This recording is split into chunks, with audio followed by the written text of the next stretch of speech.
KC, thank you very much and welcome everyone. Sunday Night Baseball on ESPN is presented by Casamigos Tequila, brought to you by those who drink it.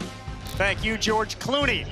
We are in Los Angeles, where the perennial powerhouse Los Angeles Dodgers welcome for the final time in this series the world champion Houston Astros. Currently both teams looking up at some other teams, and both, when healthy, have a real chance to get back to the postseason and go deep in it.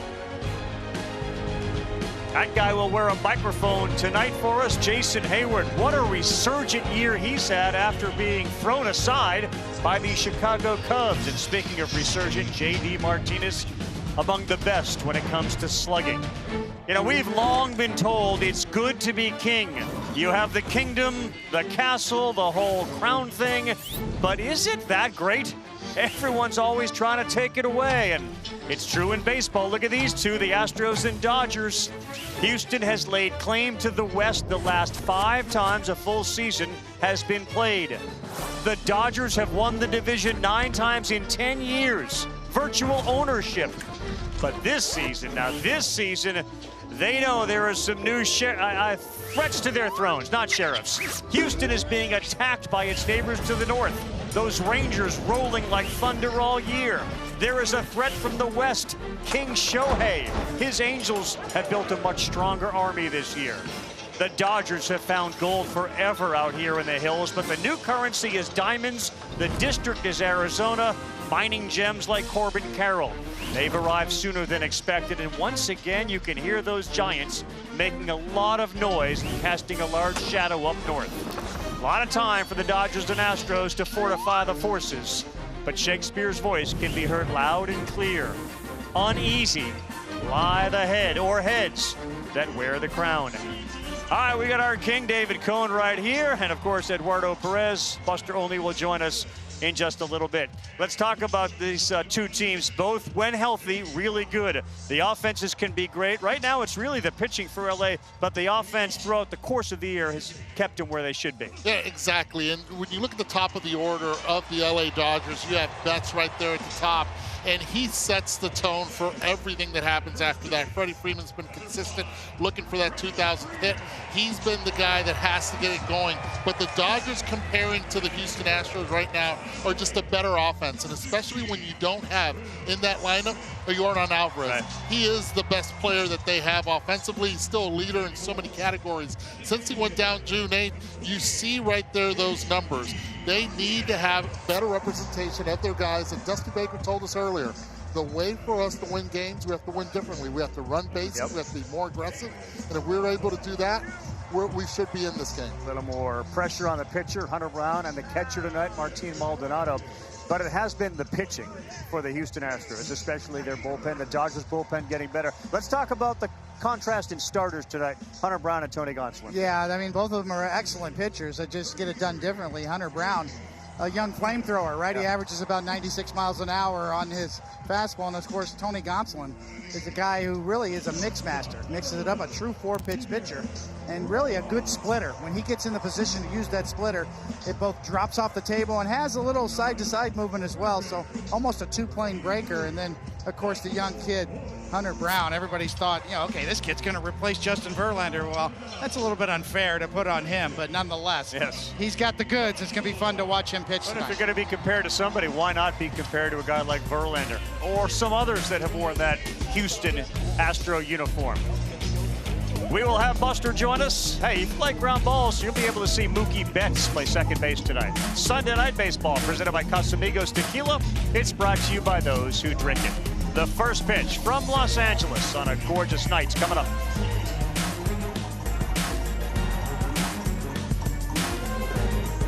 A swing and a ground ball for Altuve out of the outfield grass. On to first, and the Houston Astros have claimed that city's first ever World Series championship. The Houston Astros won a World Series with a sign-stealing scheme that was going on during the playoffs. Altuve stole an MVP from Judge. Everyone knows they stole the ring from us. Players got immunity. They got away with it, and it is what it is, man. And then you get the owner up there saying some dumb stuff. Our opinion is this didn't impact the game. I didn't say it didn't impact the game. It's hard to feel like they earned it, and they earned the right to be called champions. We did what we did, but that doesn't make us a bad person. We were wrong for everything we did in 2017. We won the World Series, and we'll leave it at that. Well, as much as they'd like to forget about it, it is part of their history, and they've been reminded of it during this series. Every time that Altuve and Bregman have come up, the Dodger fans have booed them. Meantime, we go down to Buster Olney before the game starts. Yeah, and Carl, I'm here with proud LSU alum Alex Bregman. You saw what happened in that game today. How you feeling about the championship game tomorrow night? Feeling great, feeling great. You know, 1-1, two of the best teams in the country going at it. I'm excited, and I think LSU is going to pull it off. What's pivotal for you in facing Tony Gonsolin tonight? Oh, well, he's a great pitcher. He executes 4 pitches, and we got to find some good pitches to hit in there because he.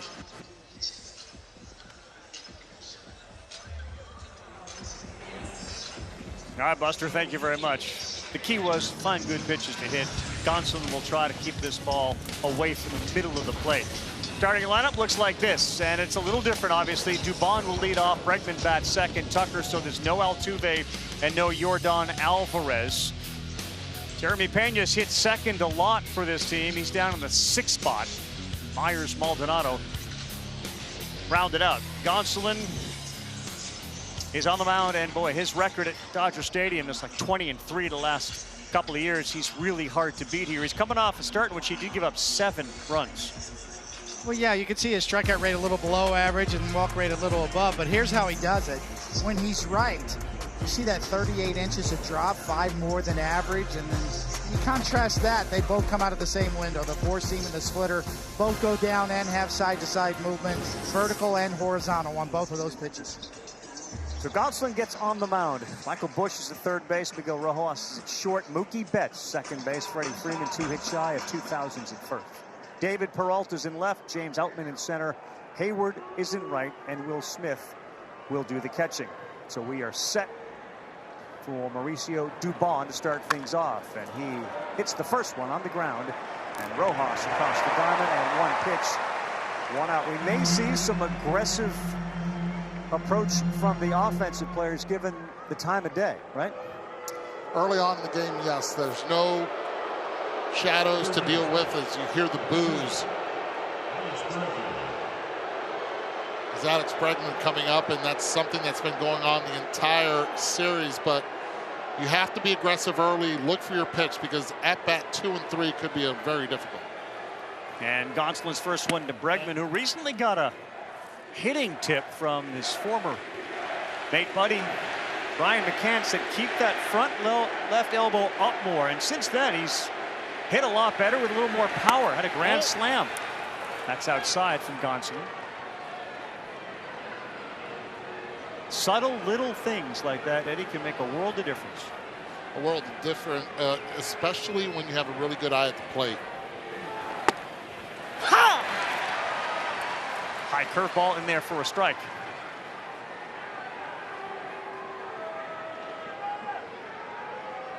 Two for 5 last night with that grand slam. And here's the next one. And this one is fouled straight back. Yeah, his team, I mean, that's a rough one for Buster to bring up. The LSU game today. It was a 24-4 setback. Many of you just watched it on ESPN. It does set up a game 3 in Omaha tomorrow night. 2-2. Called strike 3. Bregman is done. He threw him a splitter.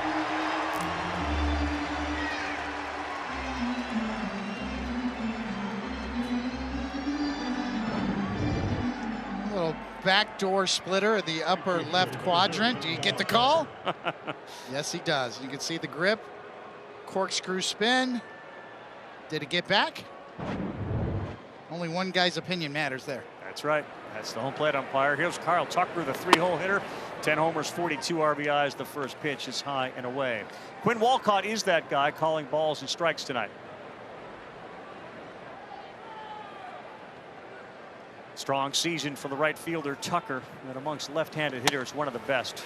81 mile an hour. Splitter is in there. Where's the splitter supposed to end up? Well, generally speaking, I mean, you have one you throw for a strike right there, and then one that misses that looks like a strike and drops out of the zone. Right. That's what he does so well. And that's off to the seats. I mean, the one that caught the top part of the zone against Bregman. It's not usually where you see a splitter. No, I think he was trying to keep it away from the right-handed batter. Against a lefty, he's fine with letting it fade. He's got run on both his fastball and his splitter, meaning side-to-side movement. Tucker walked 3 times yesterday, and he's gone. There you go. Gonsolin off of that bumpy start. A great first inning. He punches out Bregman and Tucker. We will not see Abreu. And Los Angeles comes to the plate for the first time on Sunday night after this. Well, it'll be Betts and then Freeman. Mookie Betts hit his 7th leadoff home run in this series. He's got 43 career leadoff homers off of France Friday night. Boom. That was his 7th of the year. This would have been his 8th, but Corey Julks went over and robbed him. So we've had one bolt, one near homer, and Betts will lead off against Hunter Brown at 43 and 33, having won 4 games in a row. The lineup for Dave Roberts looks like this: Betts, Freeman, Smith, JD Martinez. David Peralta's been tremendous lately. Hayward, James Outman, Miguel Rojas, and Michael Busch will be the 3rd baseman tonight against the 24-year-old Hunter Brown on the mound, who went 9-0 at Wayne State last year before he got drafted. Wow. Yeah. You see that K rate, 27%. That's really good, along with that base on ball rate, which is right at league average. So those two numbers together work. Well, here we go with Mookie Betts. That fastball at 98 is down.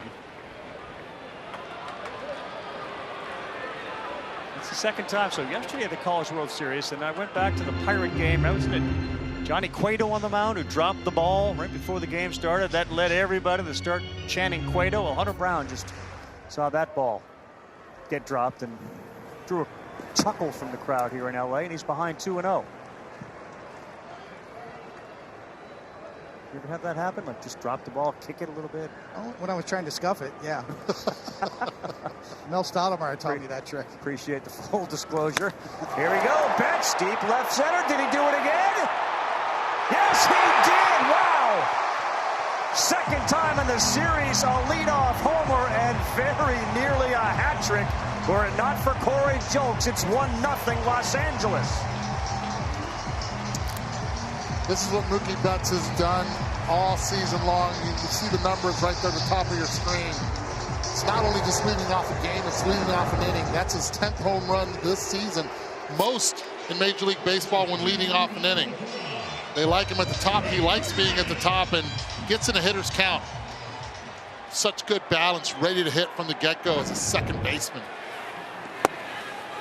Freddie Freeman, 97. Wow. Good job by our producer, Andy Jacobson, to have the 2 leadoff hits from Friday and Saturday. And here he goes yard on Sunday. And Mookie Betts' 8th leadoff homer this year. And Brown buries one there. It's 0-2 to Freeman. Tremendous wrist, right, for Mookie. He's practicing for the home run derby, which he said he was going to do. Freddie Freeman, that was quick. And a little different Freddie Freeman. Some speculate maybe his desire to get the 2000th hit here at home has led to some chase. He strikes out there looking, and he sits on 1998. We tend to forget about that, Carl. It's a great point. The human element. You know, these athletes, the track record, tend to get boiled down to numbers. It's so much more. Will Smith swings at the first one and fouls it off.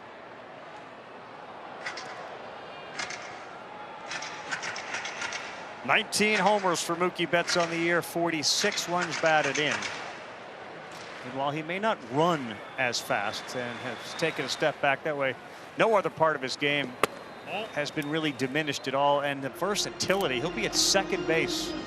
Asked Dave Roberts before the game tonight, like, did you ever imagine years ago, not last year, but years ago, you'd be penciling him in? He's like, I penciled him at shortstop.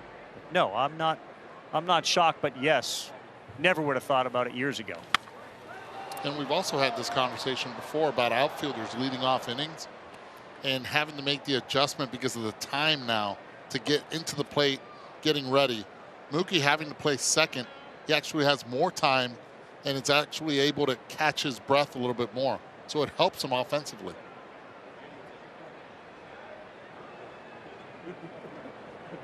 Pretty good bowler, too. Did you hear that?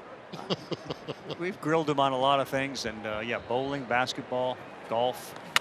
Right back to Brown. Smith retired after the homer from Mookie. 2 down. Yeah, let's get into the numbers right here. It's a 2-0 count. This fastball right down the middle, 96 miles per hour. The exit velocity, add another 8 to that at 104.7 with the launch angle at 23. That equals a home run, 6 out of 30 ballparks. And in this one during the day, it's going to go. That's a great point, because likely at night, marine layer starts to roll in. Probably wouldn't have left, but that one did. All right, here's J.D. Martinez, and that first pitch from Brown. A slider at the top of the zone in there for strike 1. J.D. 254, 1648. And he continues to work with, I guess they like to call him his hitting guru, but he's also like a brother to him. Well, there's no doubt he's a trailblazer in this industry. 1-1 to JD. That's in there. 1-2. He's the first guy that brought the sort of the cameras in for batting practice, right? Yeah. Now everybody seems to do that. I think as the game goes on, we're going to talk a little bit more about JD's stance and everything, how it's evolved during his major league career and how he's been able to evolve. On the ground. And JD is thrown out. So he and Robert Van Scoyoc will go back to the drawing board after a ground ball out. Mookie elevated. Dodgers got a 1-0 lead after 1 on Sunday Night Baseball.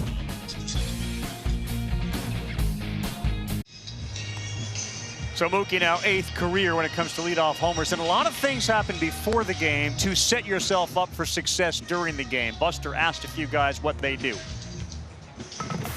What do you try to accomplish during batting practice? I think just trying to square the ball up, work on some swing mechanics, try and hit the ball from line to line, and try and backspin it. I'm playing second today, so got some work there. I usually always work in the infield, just like I said, to get moving. Because in the outfield, sometimes you can get a little stagnant. You know, you're not as much action. So I just try and get some work in and stay athletic. Yeah, well, that started with Ron Washington in Atlanta, and it's kind of just become a routine of mine to get warmed up. But ultimate meaning behind it is to push through the ball.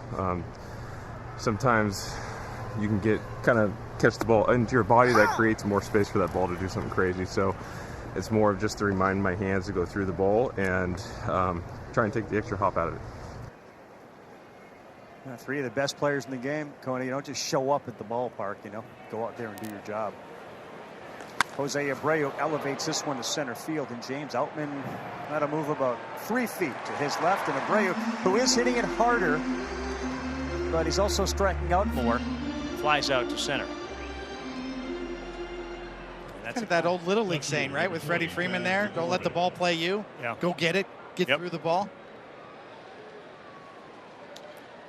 And of course, the guru, Ron Washington, still does that same drill with all the Braves infielders before each and every game. And they enjoy it. It's a lot of fun, and they see the results. I think that's the most important part. One spring training, having a conversation with Freddie a few years ago, it was, what am I doing wrong? Well, he wasn't going to his right. Well, they fixed that immediately. That one down to the way to Chas McCormick. Yeah, you almost wish that people could see Ron Washington and Ozzie Albies before a game, because it's a comedy act as well as it is the hard work and preparation. McCormick, a big swing and a miss at 92. Well, remember last year here at the All-Star game, it was actually Pete Alonso working with Ron Washington.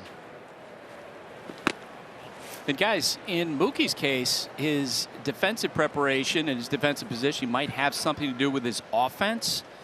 Dave Roberts told an interesting story to beat reporters, including our Alden Gonzalez, before today's game about the footwear that Mookie's wearing while playing second. That's a walk. Finish that, Buster. Yeah, so when he plays the outfield, he wears rubber spikes. But when he's in the infield, he wears metal cleats. And he feels like that he's getting more traction in the box lately when he's been starting in the infield with those metal spikes.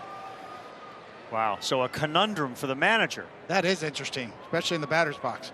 I want to know what Skipper's wearing, though. Well, we'll dig into that a little later. But if Mookie's going to hit better and wear spikes in the infield, that's where he's going to play. But why not just wear the cleats in the outfield as well, though? And you don't have enough time to change them either. That's the thing. But I truly agree with this. It's a different feel. When you can dig in, you feel stronger. You're in your legs a lot more. There is something to that. McCormick has 6 stolen bases this year. He's at first, and Jeremy Pena behind 1-0, and he is going. Smith throw to Betts, safe. 7 stolen base from McCormick. That is a career high. He's adding to it.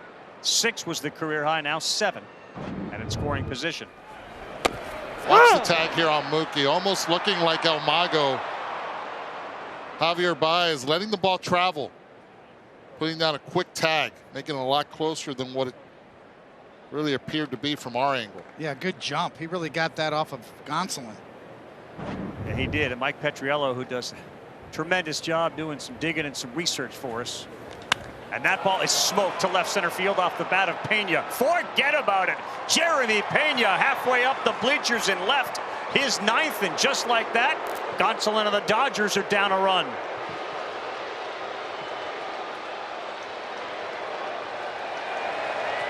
Ball's jumping, fellas, here in Los Angeles.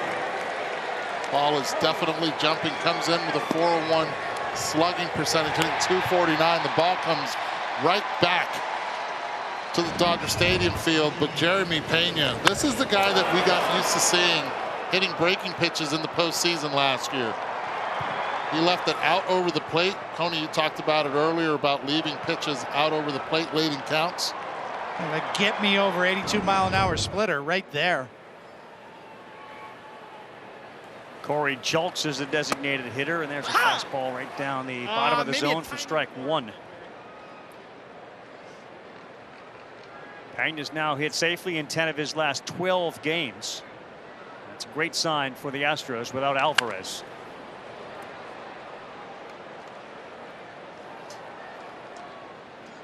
I was talking about Petriello and that stolen base too. The idea that both of these teams, you can run on them. Their 15% caught stealing rate is tied with Houston as the lowest in baseball. And to your point, it's as much on the pitchers as it is on the catchers. They don't have much time to throw it. So they're put in positions, given the base runner, given the speed of the base runner and the pitcher, that causes Will Smith and Martin Maldonado to struggle. See the split finger grip? That one just kind of took a seat, right? Some splitters drop off the table.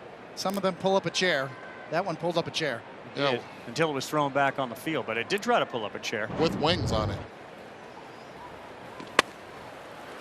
Strike 1 of Jake Myers. I will say this, both managers did say in their managerial meetings, we better score early. Because when those shadows come, it is a different ball game. This ball is sky high to left. Peralta is over there. He's under it. He'll make the play.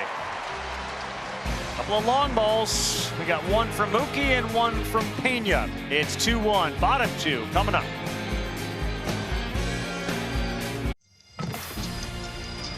This year's MLB All-Star Weekend comes to you from T-Mobile Park in Seattle. Baseball's biggest and upcoming stars like these little guys. Saturday, July 8th, Futures game is at 7 Eastern on Peacock and the MLB Network. July 10th, the T-Mobile Home Run Derby right here on ESPN. Charlie Freeman right there may soon be in that. That's on ESPN and ESPN2 at 8 Eastern. And Tuesday, July 11th on Fox, it's the 93rd All-Star game at 8 Eastern. So that was Aaron Rojas, who's Miguel's son, Charlie Kershaw, that guy's son, and Charlie Freeman. And they took the future Hall of Famer out. No respect. I love it. It's perfect form, too. I mean, think about it. What they do is day games. Come out to the ballpark. You know, spend it with Dad. What better way? You know what they should do for the home run derby that we're covering? Is have a kids Sons of Home Run Derby. Also, just make the fences in, make it a family thing. Sounds like something you told your therapist when you were younger in Bordeaux. Actually, were you there, Buster? Could have been a contender. That's David Peralta, who's behind 1 and 2. But that was your childhood, wasn't it, Edward? Yeah, that's the thing, and I loved it. Even from spring training at Al Lopez Field in Tampa all the way through Cincinnati and Montreal and Philadelphia and Boston. Growing up, wherever my dad played, we were at the ballpark, and you learned things to do and things not to do at this level when you're little like that. So I think it's awesome. Peralta's been very consistent for them. Pinch hit home run there, and that's a line shot to first. That was the home run last night. He lines out to Abreu to start the bottom of the second. You got a chance to talk with Charlie Kershaw? I did. And, it's just a lot of fun because as a kid, I remember being 6 years old and not knowing what other parents did. Right. Going to school, but, so I relate to a lot of the kids. And he's able now to come to the ballpark with his dad and enjoy him on those days that he can be out there with him. Now here's Jason Hayward, who it just feels like not that long ago was just a kid. And then, of course, he went through the ups and downs, and Chicago was letting him go with a lot of money on his deal. And he said, I'm not quite ready to go. So if he gets a call, then he knew it would be a minor league type deal. He would be willing to take it. But if it was a team that was in the win now mode and it was orchestrated by Freddie Freeman, the Dodgers said sure. And they've done a lot of work with Jason Hayward, and he has been a very, very pleasant surprise. And that ball is a swing and a miss, so he will try to get to first, and he'll be thrown out. He'll join us in right field to talk about some of those ups and downs that he's experienced and what's it like to play here with your buddy again, Freddie Freeman. You got introduced to Mr. Brown's curveball right there. A good one downtown. Hunter Brown has kind of settled down a bit.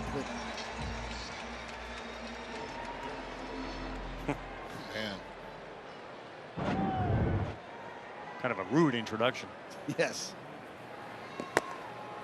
James Outman liked that 96, but he swung at it and missed.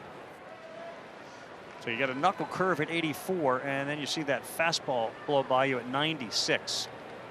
Outman's at 240 with 9 homers. And that's just off. Well, it's a nice delivery just from the eye test, aside from all the metrics and the so-called under the hood look with Hunter Brown. Visually, a really nice delivery. Outman sends this one towards the left field line, and it will drift foul. I wonder how he was copying back in the day. Maybe we might have some. Oh, yeah. Pretty good guy to copy. Watch the front legs. The land. With Justin Verlander almost hyperextending that front leg. Hunter Brown gets out there a little further, a little more extension. 6 feet 7 inches of extension, which is outstanding. Makes his fastball get on the hitter a little quicker, but to me, that's a delivery built to last. Very smooth, very good. That's a mirror image. The next one to Outman, that is 97 right by him, and Hunter Brown goes line out, strikeout, strikeout. He's got 3 in the game. We'll talk with Jason Hayward as he heads out to right field as we continue on Sunday Night Baseball. We're back on Sunday Night Baseball. Jason Hayward still getting loose in right field and is kind enough to wear the microphone. Thanks very much for doing this, Jay Hay. My pleasure, fellas. Thank you for having me. We appreciate you doing it. Tell us what life is like in Los Angeles, a West Coast guy now. What's it like? It's night games again.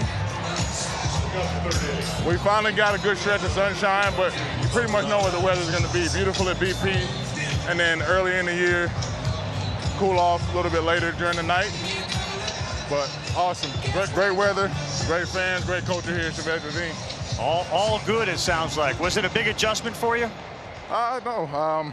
To be honest, having some pros around, veteran guys, some good young guys, people that I already know, familiar faces. Doc, played against Doc as a manager or first base coach before, obviously a manager as well. Being real, yeah, you're going to have some adjustments when you come into a new setting, but all in all, good vibes around to help me settle in nicely. Yeah, and it's amazing, Jason. Everybody we talk to within the Dodgers organization talks about what an honor it is to play with you. When you hear that, what does that make you feel like? I don't take it for granted by any means. I think it's really cool. been fortunate enough to play around some pros, man. Getting into Arizona in the offseason, coming out here to LA in the offseason and doing my best to make the vibes feel like home. Just everyone I came across was super pro about their work. Talking about guys in the minor leagues, you know, working their way up. Yep. You know, obviously pitching staff, Kirsch, Mookie, Freddie. You know, we got a lot of new guys coming in this year. I think that's a cool aspect to share with them, share that perspective. So it's awesome that they think highly of me, but it's right back at them, and I know you got to earn that. Maldonado strikes out. We just showed a split screen with you and Freddie Freeman. What role did Freddie play in you ending up in Los Angeles? Well, I think once Free saw that the Cubs were over me, he got in Andrew's ear and said, hey, if there's any possibility, you know, see what opportunities you guys have on taking a look into Jason. And, you know, he gave him my, you know, resume as far as what it can mean to a ball club, clubhouse. Obviously, we played a lot of winning games together. That's something that, you know, he and I both don't take for granted. So, you know, he got in their ear, Mookie got in their ear, but, you know, I had to do the rest. Rumor has it that you took Freddie from wearing Vans and baggy jeans to GQ and looking great. Hey, I can't take all the credit, but that'll happen when you go from living in Orange County, Southern California, and then all of a sudden you're on the East Coast for your supposed to be college years, and then obviously his adult life, grown into a ball player and a dad. So yeah, Atlanta had that effect on him for sure. We got him up out of the Vans and helped him, you know, find his stride, and now he's Louboutin Freddie. This one is hit to Jason and right. Stay with me. Piece of cake. Two of them. No, it's not by any means. it is so hard to keep playing this game and be out here keeping up with the way it's advancing, all that kind of stuff. I do not take for granted catching a fly ball. I hear you. We got a question from a fan. I know there's a lot of booing. Question from a fan, Jay. Who hits further home runs in batting practice? The fan wants to know, you or Freddie? Freddie does not hit one home run in BP. I think he's hit one home run in BP this year. But this is something I've watched him evolve over the years. Always been, you know, who he is, stuck to his approach, wanting to drive the ball. He's always had that natural, like, beautiful golf, you know, swing to be able to get up under the ball and drive it. But he works on staying on top of the ball because that's how his swing is a natural upward swing. And in BP, for me, I'm working on driving the ball through the wall and then, you know, missing high instead of missing low. Right. Bregman still hears the boos, 1-1. Stay here, Bob. Elevates this one. It should be caught. Come here, Audi. Jay, as you're running off the field, you're 33. You look like you're 23.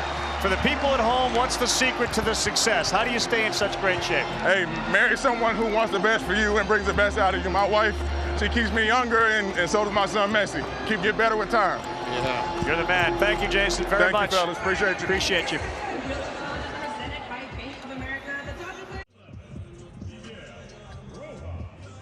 Back here at Dodger Stadium, Dodgers manager Dave Roberts. Boogie Betts is absolutely crushing it in the games he's played in the infield this year. How much does that factor in your decision where to play him?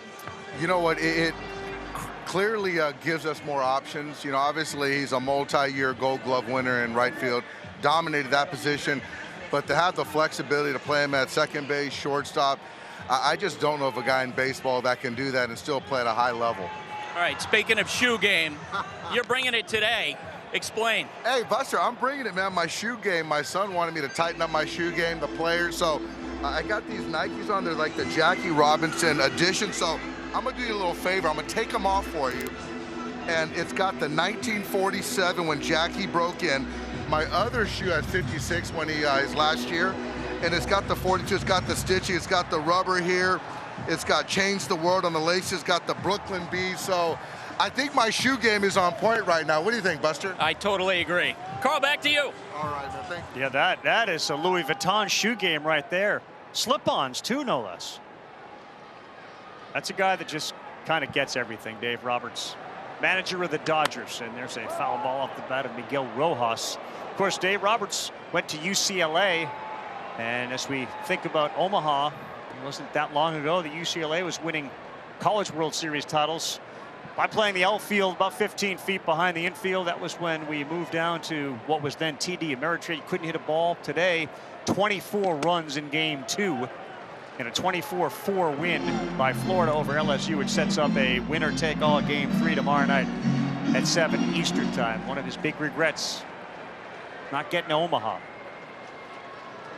Full count, Brown, as we start this inning, and that's another one that's fouled. All I want to know is if Buster can now get Dusty to take off his shoe.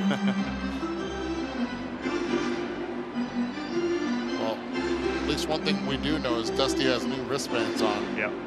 After a loss, it's a new pair. Give those away. Just a little high. Brown may have wanted it, and then ends what had been 2 straight strikeouts. Craving ballpark food? Just tell Siri, add peanuts to my grocery list.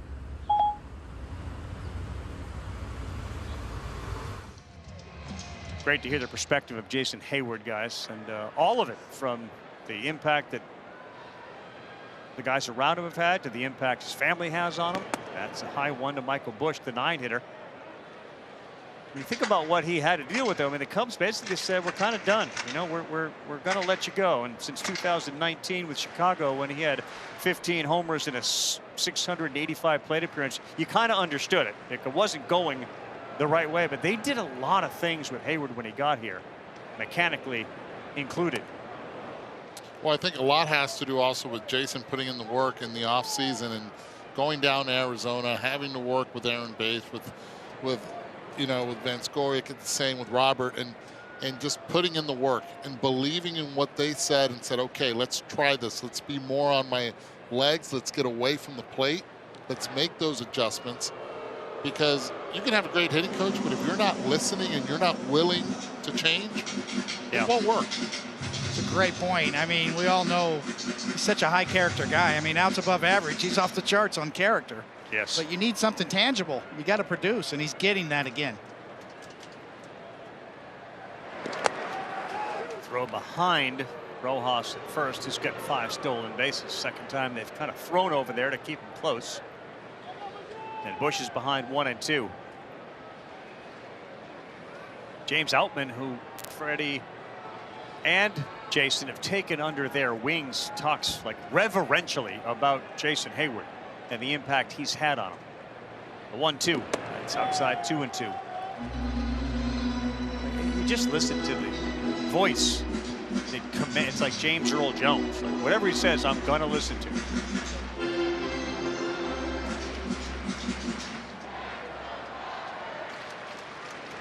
Hayward was actually at one point in his life close to committing to and going to UCLA. On the ground, that's Bregman. Shovel to first. That's airmailed, and it does not get into the dugout. A slow hit ball by Busch, and Bregman kind of shoveled it, and Pena had really no play. A little bit on the blind side there for Pena. Good hard slide by Miguel Rojas, going straight into the bag, and right there, rushing it, had to, and getting away from Pena is the ball. This is as close as you'll get to a takeout in a modern game today. Pop-up slide right on the back. Imagine Hal McRae going into you right there. If you guys don't know what we're talking about, you guys have to be able to YouTube that one. Here's Mookie Betts already with a home run. And a little hanger that he missed. Well, he was outstanding in his first at bat. Best coverage in today's game comes to you through the T-Mobile multi-view. Sound says it all. 2-0 count. Mookie leading the way early. 0-1 to Betts.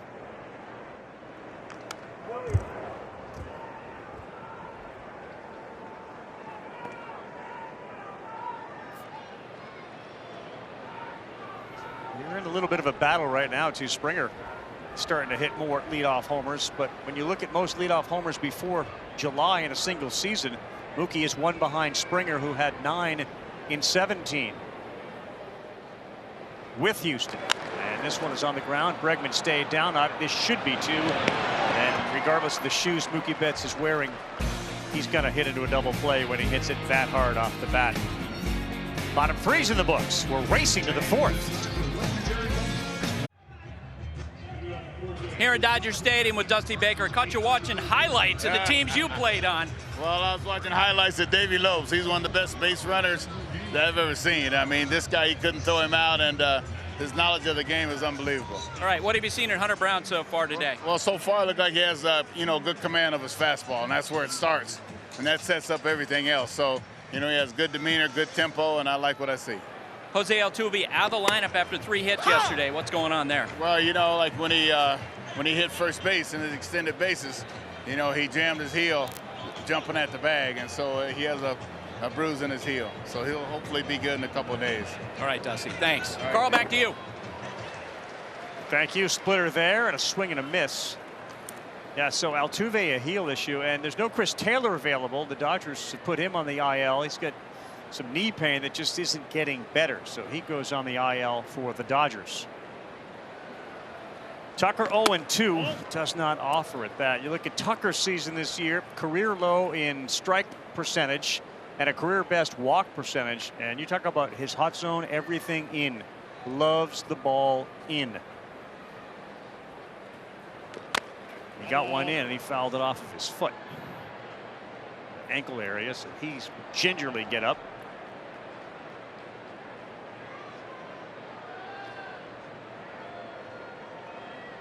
Well, the thing about Kyle Tucker is just an all-around ball player, Carl, as you and I have talked about. Base running, defense, good hitter. Got some pop. Two of the better, now of course Betts is playing second base, but two of the better right fielders in Major League Baseball on the field tonight, even though Mookie's on the infield. Tucker's defense, by the numbers, down a little bit this year, although I don't think you put a lot of stock into that. That's way inside. Yeah, he's generally considered a really good right fielder. Defensive metrics can be a little noisy and depending on the sample sizes, but guy can play some right field. Gold Glover. And that one goes the other way. He puts his head down and goes. He knows it's fair, and it is, and hops over the wall. And Kyle Tucker picks up a double. So he had him 0-2 and a double for Tucker the other way. About this pitch right here, just up and away, and he just allows it to travel. One hopper right over the fence. Continues to crush fastballs this year. Tucker came in hitting 315 off of fastballs. Watch Abreu's setup right here. He's changed it from where he was earlier in the year.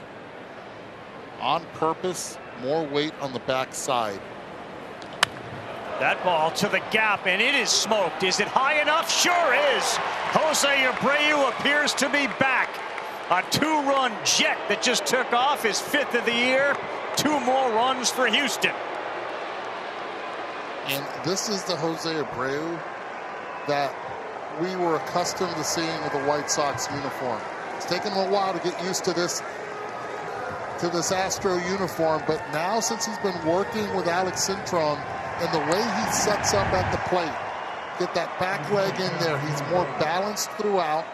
That head's not moving as much, going towards the ball on that first pitch swing from Jose Abreu, not wasting any time. It was a 2-iron. That got out of here in a hurry. And they're going to need him, especially without Yordan Alvarez right now for the unforeseeable future. McCormick lays down a bunt and it goes foul. But let's think about Alvarez coming back. And now you have that Jose Abreu. Now you can really see the piece to the puzzle fitting together. And Abreu's taking some swings off a tee now. It's going to be a little bit, but it wasn't that way for Jose Abreu the last time we saw the Astros. It was ugly. It really was. A lot of ground balls to the shortstop, and that's the conversation we were having in the clubhouse earlier, Jose and I, and it was, him going forward and not being free enough to get those hands extended. So Tony Gonsolin, after allowing 7 runs in his last start, has now given up a couple of homers, and it's the 4th home run in June for Abreu. He had 1 in March, April, and May.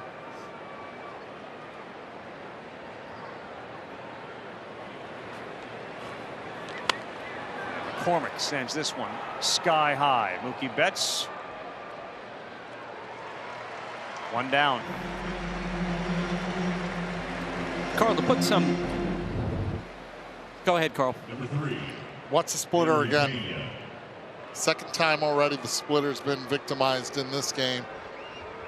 See the launch angle. You said it, Coney. Got out of here in a hurry. It was an 18-degree launch angle. Home run 21 out of 30 ballparks at 110.4. Only the second home run he has given up at home in 9 starts. What's up, Buster? Yeah, so they're pleased with the progress of Yordan Alvarez as he's healing. And after talking with folks here today, it does feel like that he could rejoin that Houston lineup sometime around the All-Star break, maybe a little bit after. All right, here's Jeremy Pena. He's got one of the 2 home runs today, and Gonsolin nibbling and didn't get the call there. Just think about this team, right? They missed Jose Altuve for quite some time early in the season because of the injury at the World Baseball Classic. They haven't had Michael Brantley yet. Pena puts this one up in the air, and Hayward is underneath it. Brantley's doing the same things that currently Alvarez is doing. I mean, this idea, by the way, that they may be in 2nd or 3rd place in the division. Number 9, Corey Jones. This is a team when healthy and when pitching is probably the best in the division. Well, they just have that confidence. They've been there and done that. You know, and that means something. The run that they're on now means something. Yeah. They know when they get in close games or when they get into postseason, they know how to win those games.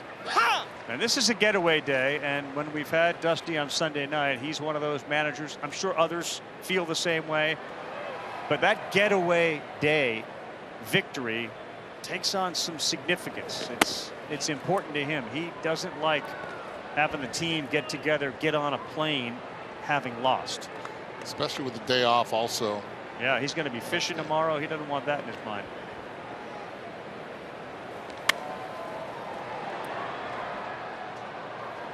At one point, they had won 14 in a row. Now they've lost a couple of those, and they keep track of all of that. Every time you talk to Dusty Baker, it's all culture, right? It's all about the feel of the team. It's all about feel, making people feel good about themselves. He accepts the numbers. He understands the analytics side of things, coming from Houston, obviously.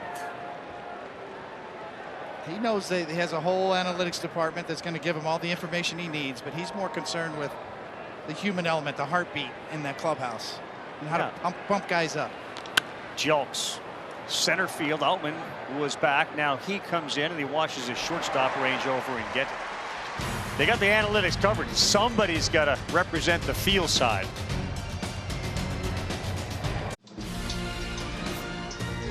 Sunday Night Baseball on ESPN is presented by Casamigos Tequila. It's brought to you by those who drink it, of course. And AG1, daily foundational nutrition for whole body health. Now, Roberts, Baker, World Series champions. Check that box off. Dusty Baker, by the way, can check off a unique box. He played 2,000 Major League games, won a series as a player in '81 with these Dodgers. He's got over 2,000 managerial wins, and he won a World Series as a manager. The resume is ridiculous as Freddie Freeman looks at another one. Strike one. Bangs his helmet.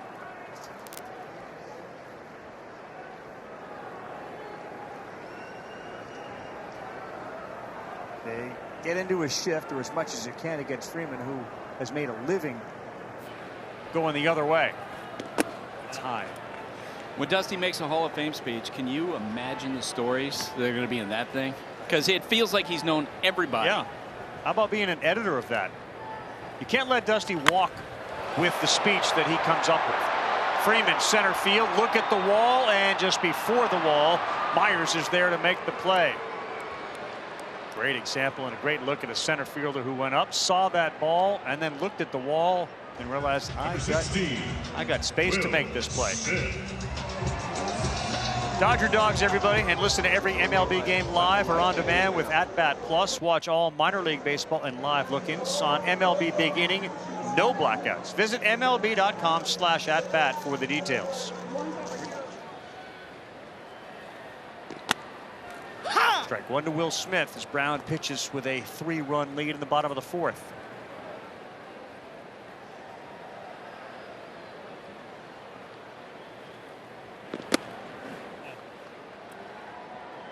What was the launch angle on that Abreu line drive homer? 18-degree launch angle. Just to put it in perspective, 2,671 home runs hit this season. Only 22 have been lower than 18 degrees. So that's your 2-iron reference. Yes. Yeah. Looked like a line drive in the gap that just jumped out of here. Today in Omaha, I think Florida hit 6 homers. Jack Caglione had 2 of them. And there were 2 homers hit today at a 51 and 56 degree launch angle. The wind was blowing out at like 100. So, I mean, so you throw it up in the air and it takes off like a kid's balloon at a birthday party. But 56 degrees? It's Ray Guy territory. It sure is. Hang time. Smith on a 3-1 fouled it off. So 33 home runs this year for Jack Caglione. Yeah. Yep, that's the lead in Division I. And by the way, he is not eligible to be drafted. He is likely to be on the mound tomorrow night for the Florida Gators. And there are reports that Paul Skeens, who's a top 5 draft pick this year, and we'll get into Kylie McDaniel's latest mock draft, will be available. May not start, but will be available for LSU tomorrow as Will Smith draws the 1-out walk. So the SEC's pretty good at baseball, huh? Oh my gosh. Yeah, the SEC is great. 14 of the last 15 finals have featured a team from the SEC. And the winner-take-all game tomorrow night at the World Series in Omaha, 7 Eastern, 6 Central on ESPN and ESPN+. LSU and Florida for the whole thing. Should be dynamite. The World Series has been incredible this year. Today was the first sort of dud game. It featured a lot, but it was obviously not close. It felt a little bit like the Rocky game yesterday. That's right. Same thing.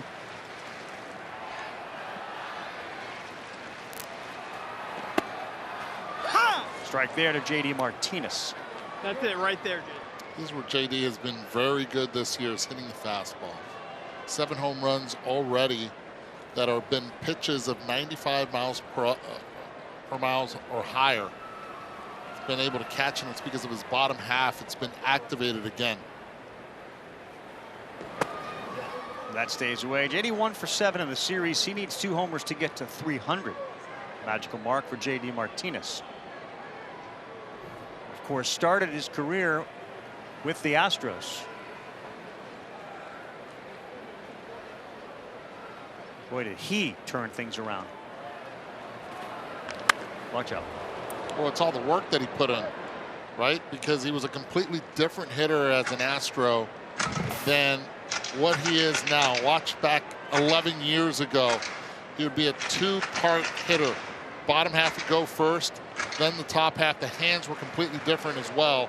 And he's just evolved from here, from the time he spent in Arizona, Detroit, in no particular order, and also in Boston. Watch the setup here. Just right there where his hands were at one point, but the bottom half would actually stride before the top half would make the decision. He wouldn't really have a lot of power from the waist down. Now he uses that force really well. Brown trying to get J.D. to hit one on the ground, and he fouls that one off. He talks a lot about plane, swinging on plane. That's where he is the trailblazer. He's one of the new school guys that started that. When he revamped his swing, he started videotaping his batting practice sessions, and every time you talk to him, he said it's all about planes. I'm just trying to match the plane of the pitch, trying to get the barrel of the bat in the plane and in the zone and keep it in the zone. It was that magical year in Arizona that really propelled him to stardom, and obviously a huge contract and great success with the Red Sox when he was there. So in 2013, when I was coaching with the Astros, and Dan Radisson and Maley were the hitting coaches, they wanted him to change, and they were finally able to get him to do so, but he really didn't understand how to do it. And then that's when Jason Castro introduced him to Robert Van Scoyoc, and ever since it has been a dynamic duo. That is right down the middle, and J.D. knew it. He's hitting the ball hard this year, but his strikeout rate is very, very high, and his walk rate is very, very low. In fact, those two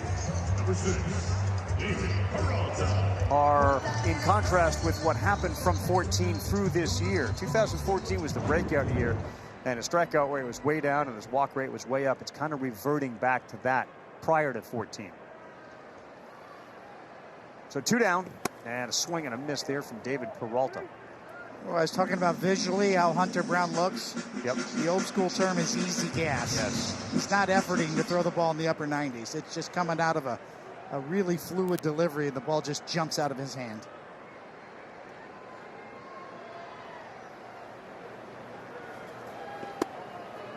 Good breaking pitch. The knuckle curve gets the top of the zone, and now he's ahead of Peralta. 0-2. Some guys throw the ball 98 miles an hour. They look like they're trying to throw the ball 98 miles an hour. Not Hunter Brown. It just happens as a byproduct of a really good delivery. 0-2, and he tried to blow one by him. Well, we had Clemens on the other night because this kid Paul Skeens was pitching for LSU, and he throws it 100 miles an hour and averages 99 through the course of a game. But the great point that Roger makes, you know it, hitters know it. At some point, a hitter, if it's 100 and flat, could use a pencil and make contact. They're going to figure that out. It's all these secondary pitches that really are the separator between the hard throwers and the great pitchers. That one is in the right field off the bat of Peralta, and it will move Smith up to second base. He's hit the ball hard twice already today, and this one was a curveball at 81 miles per hour. He's able to stay back. Watch the hands. Never disappear from our camera angle. See a lot of hitters where their hands disappear, and then all of a sudden they have to go around to try to play catch up to find the barrel. David Peralta, who was signed originally as a pitcher, moved to the outfield after some arm issues and has really taken off. Big spot for Haywood. He swings to the first one. And he pulls a foul. I mean, you talk about guys who had a lot of moving parts in their swing. Dave Roberts was talking to us about Jason before, and you recall he'd lean in, his head would be moving, and they really work hard to make sure the head and the body really stay back. You see his front foot is wide open. Gives him more room to clear those hips.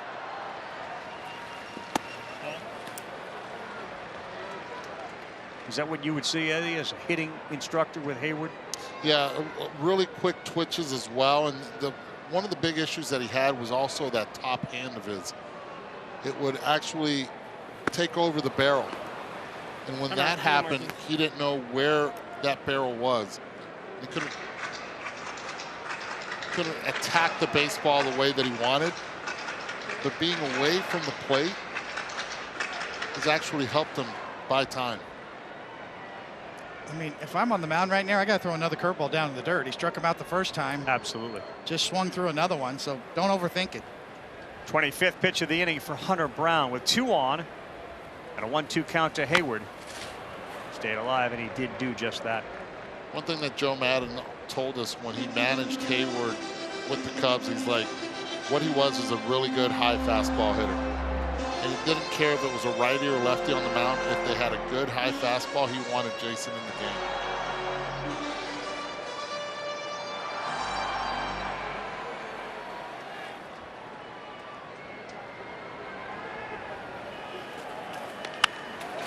On a 1-hop, and it's fielded cleanly by Dubon, who backed up, and Haywood is thrown out.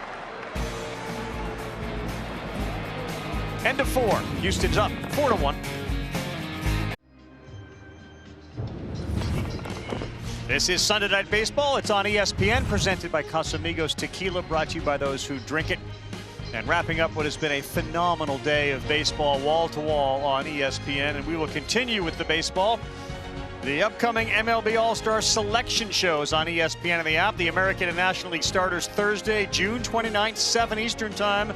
Several guys from these teams will be there. Sunday, July 2nd, the pitching staff's revealed. Something to look forward to as the summer starts heating up.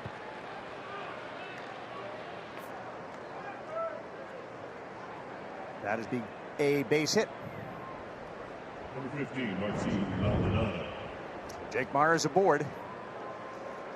Let's see what happens here to Bush off the heel of the glove.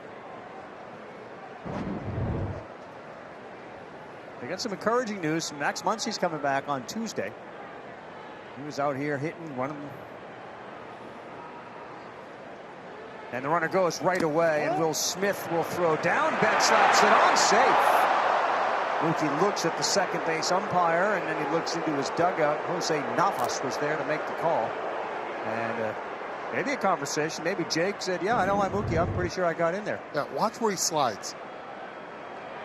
Now, he had more room to go a little bit on the outside part of it, and if he would have, I think they wouldn't be replaying this one, but Mookie's allowing that ball to travel, and because he is, he's making it a lot closer, a little bit toward the shortstop side of it. The safe call at second. Nonetheless, quick hands. Once again, athleticism by Mookie Betts on display. Catch and tag very quickly. Guys, Mookie wasn't at second base. It wasn't because he wasn't good at it. It's because Dustin Pedroia was there, right? Then the talents of Mookie gets moved. Yeah, the replay room in New York is busy. It appears like the fingers were in and the hand started to kind of come down in the bag, which indicates that the palm may have hit it. Then the fingers broke down. What's that NFL word? Conclusive? Yeah, I'm not sure you're going to have enough to overturn it. Exactly. The fingers are there, and then it looks like the glove hits. The part of that, Mookie had to reach to the right side of second base on the throw originally, as you see there, and then bring that glove across. You don't blame it on Will Smith. His pop times are really good. It's just sometimes slow to the plate, sometimes a great lead, and Myers got a good jump. And the Astros continue to be aggressive, right? Dusty no said they Alvarez. would. Yeah. You have to run.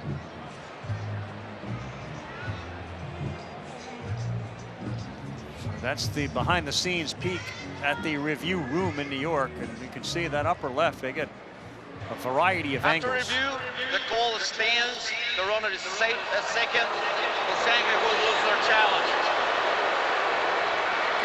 I love the fact, because this happened in Omaha too, like you ask for the replay and then everybody is watching the replay in the room in New York. They can see it here occasionally. We are seeing it, and yet people boo when the outcome isn't what they wanted, as if somehow that is going to overturn it. They just went and looked at all the video evidence. That's the beautiful part of being a fan. Or one of 30 managers, Carl. Yes. Yeah. or you know, 15, 25, 30,000 umpires. But yes. Get a little peek into the future too, if there's ever a hybrid challenge strike zone system in play. And players are able to touch the top of their helmet, you'll see it on the scoreboard, whether the pitch was a strike or a ball. That part I kind of look forward to. I mean, that's the whole Cyclops thing with tennis, where the review is really good and you can see the ball and the line. Maldonado pops that up. Oh, that's a mistake for Martin Maldonado, a big one. And, you know, Freddie Freeman's charging in hard. The bunt play is actually supposed to be the third, but Martin, who's actually a pretty darn good bunter, got that bat. Watch how the bat head just drops right there. As soon as that happens, that creates that exact angle for the ball to go in the air. Does that count as a barrel? Let me get you some extra velocity. Well, you want me to, yeah, please do. Dubon is into center field, and Myers didn't get a good read on it. And that throw's going to come in and be cut off by Freeman. That's interesting. Myers was staring at the ball, and he knew where the infielders were, and he hesitated to go. So it's now first and third. Yeah, that surprised me a little bit. Right there as a runner at second, you have to know where your outfielders are. And in this case, there was no way that Outman was going to be able to make the play. He's got to go right here. He should already be rounding third at this moment without James Outman having an opportunity to throw him out. That hesitation, there's no way that should happen. Here's Alex Bregman in a 4-1 game. Swings at the first one and rolls it to the shortstop. They go to Betts, who goes to first. How about Mookie Betts with a turn in the middle of the infield to get the double play? And perhaps Myers not taking off cost him a run. Some athleticism on display for Mr. Betts.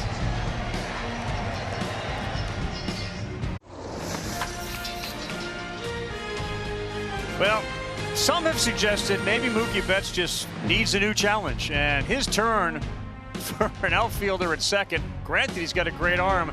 Looked like he's been doing that forever. And a huge double play. And let's circle that inning. Probably should have had Myers score. Bench turns a big double play. And instead of it being a 5-1 game, it stays 4-1 for the Dodgers as we start the bottom of the fifth.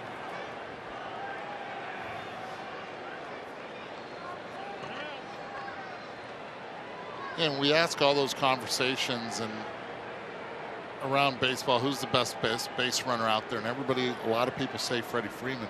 It's not because of the speed, it's because of those little things. Understanding where the outfield is, where the infield is playing, the instincts.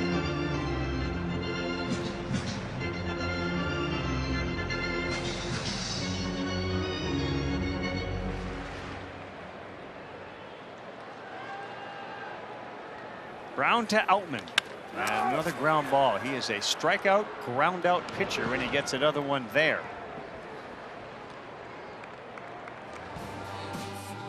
We made our own tequila, so we'd always have a reason to get together, so you'd always have a reason to get together. Grab a glass, amigo. Our casa is your casa.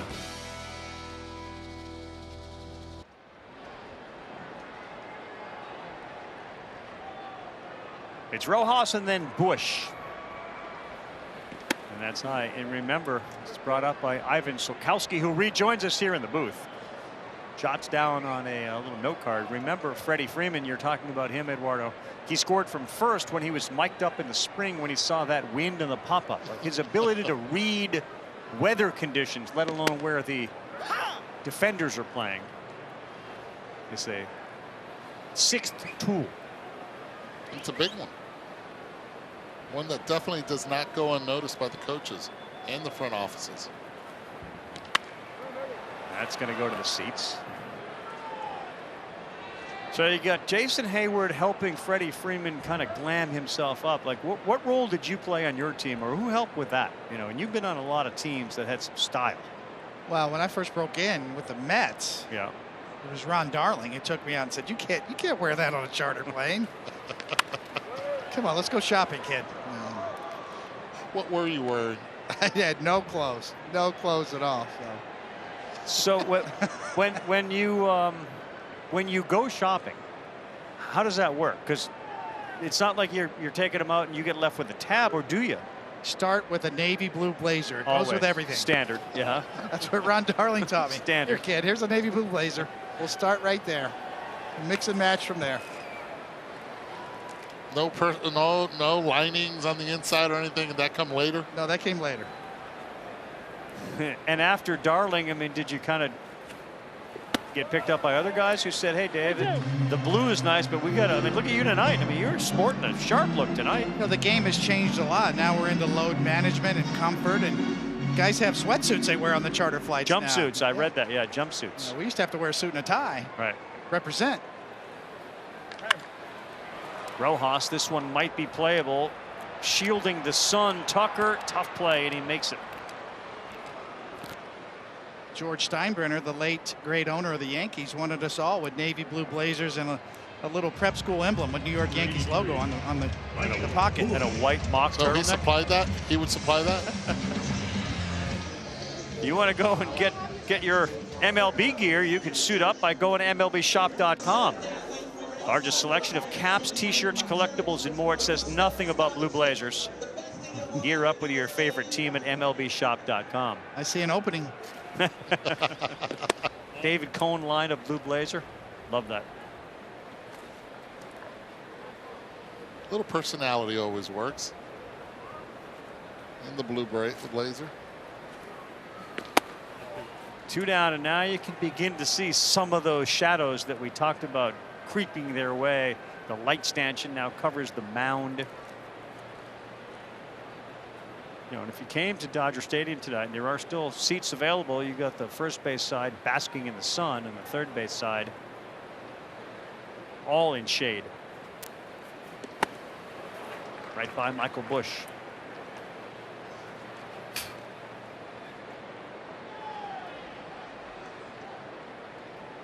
Mookie Betts' homer was only the third extra base hit by a right-handed hitter against Brown in his last now 7 games started. Boy, and a good battle back here against Bush. Yeah, one of the first split changeups we've seen for Brown right there, and a good one. That's his 3rd pitch that he just kind of throws about 3 to 4% of the time. Once he gets that one working, watch out. 2-2. Oh, wow. Didn't look like the K-zone would have agreed, but the call is made by Quinn Walcott. Brown picks up strikeout number 5. And with that, we're through 5. Houston's got a 4-1 lead, and K-zone and Mr. Walcott not on the same page. Next Sunday, ESPN Deportes, those San Francisco Giants. They head to Queens to face off against the Mets, who had a disastrous loss today with some hit batters. Buck Showalter got thrown out. Coverage starts 6 Eastern, 3 Pacific. Baseball tonight, Sunday night countdown. It's slipping away a little bit for the New York Mets. The Giants are announcing their presence as we take a look at Caleb Ferguson now on the mound. His ERA 3.21, the lefty at 26 years young. Strikeout rate above, walk rate right around average. Lefty on left, and the first one bounces to the backstop.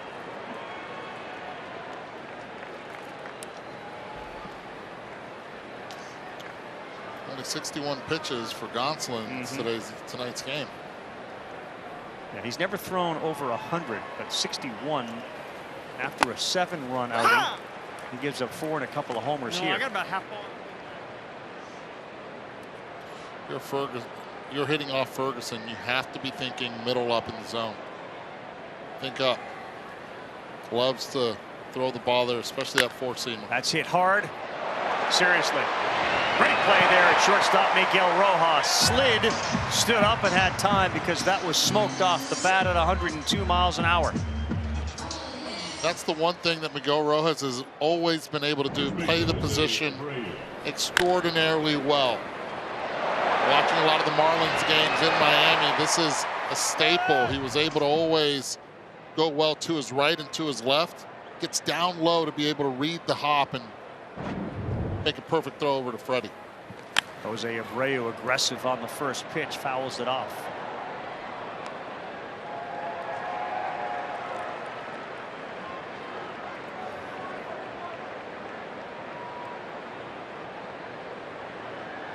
The Google Cloud StatCast statistics, 2nd hardest hit ball this year for Jose Abreu, and it continues to be a very good sign. This one is directly at Mookie Betts, and he's there to make the play. A little silver linings in all of it, though, and that's 108 off the bat for the Astros, is that fact. He is hitting the ball much harder. Absolutely, and the work that he has been able to do with Alex Cintron, their hitting coach, and the trust that they've been able to now have, it's been built throughout the few months of the season, are starting to pay off now. Ha! Ferguson 97 miles an hour. That's in there for a strike to get ahead of Chas McCormick. McCormick walked, stole the base, scored the first run of the game in the 2nd, and he's been a very hot hitter in June with a .320 batting average and a .949 OPS. We'll talk with Buster a little bit later on. I mean, all these guys that are hurt for both of these teams, and the positive signs are they're all getting close to coming back and making an impact. Bounces that one. A little worried about the guy you see more often than not, Aaron Judge. That doesn't sound great. Yeah, that's something that has to totally heal first before he can play the way he wants to play. See there, that's the culprit. That's where it happens. Scene of the crime. His right foot hit that bottom panel, and that's all cement and torn ligament in that toe area. Yes. And that just, it's on the inside of his right toe. And if you've watched Aaron Judge swing a baseball bat, he really is a back leg, back hip swinger. Quick launch style that he really rotates off of that back foot. McCormick on the ground, one hopper. This time Bush fields it cleanly, and he throws across the diamond. Ferguson comes in. He gets ground ball outs from Tucker, Abreu, and McCormick. Mookie Betts leads off when we come back. Well, there you see them, two of the greats, Mookie Betts, who's going to do the home run derby, and Alex Bregman, who's done the home run derby. Before the game, Buster asked Bregman any advice he'd give to Mookie. Well, he's a star, so I think he's going to thrive. And honestly, just hit as many as you can, as quick as you can, and enjoy it. It's a lot of fun. Obviously, I got beat by Schwarber pretty good, but it was a lot of fun, and I think Mookie will kill it and hopefully maybe win it. 19 home runs, including one tonight for Betts, who steps in. And Mookie has oftentimes, Buster, been a bit critical of the home run derby. It was the time back in 18 when he would be a likely guy to do it. He said, what are you, crazy? Me against Aaron Judge, that doesn't make a lot of sense. And I walked up to him yesterday and said, hey, how come you decide to do the home run derby? He looked at me and said, I still don't want to do the home run derby. But his wife, Brianna, has basically convinced him, look, you have this opportunity to do this thing. Just do it, because you've done so many other things in the game. He's been an MVP, played in the World Series. So she really encouraging him to go out there and do this. And I asked him if he's going out and getting any advice. And he said, no, I'm just going to go out there and wing it and have fun. He said, I don't even hit home runs in batting practice. Right. No, but he does when the game starts, as we saw again tonight, not when he fouls off the mask of Maldonado. And, you know, when he rounded first base, Buster, tonight on that home run, he pointed to somebody. Do you have any idea who he was pointing at? Yeah, that would be Clayton McCullough, the first base coach for the Los Angeles Dodgers. And Mookie told me is going to be the guy who's going to throw to him as his BP pitcher in the home run derby. He said his batting practice is money, someone he wants to work with because he's been such a great coach for him. There you go. 2-2 to Betts. Yes, he went, and you know they checked first base umpire Junior Valentine, but before they did, Mookie was walking back to the dugout. Oh, as a hitter, you know, and this one was a nasty pitch. Bottom half held, top half did not. Hunter Brown quietly 6 strikeouts. Here's Freeman. Misses just off the edge. 1-0.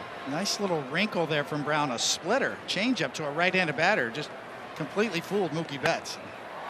Third time through the order. That might be a key for Hunter Brown to kind of give a little different look. Introduce a new weapon for a young pitcher.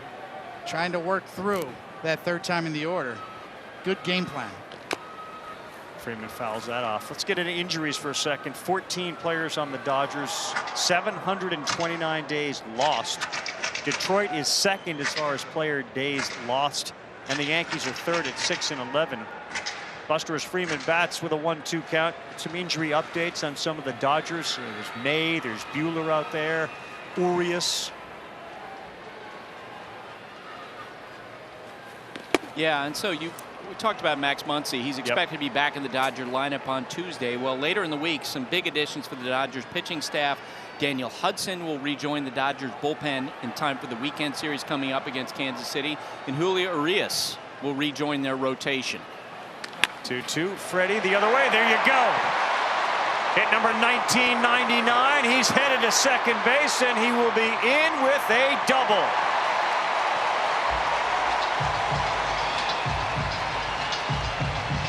Appreciate this, because where the pitch was and how Freddie was able to hit this ball down the line. You have most of the Astros right now are waiting to see the replay.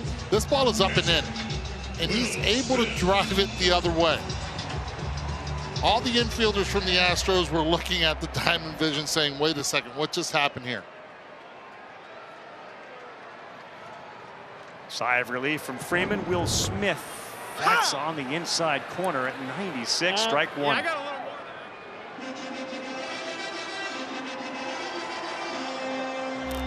more. 1,999 for Freddie Freeman.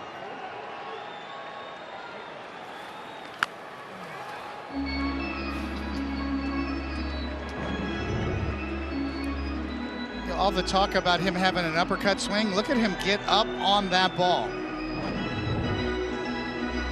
It's about getting the barrel on plane to the pitch. Freeman, outstanding right there, hitting that ball the other way on the ground by no less.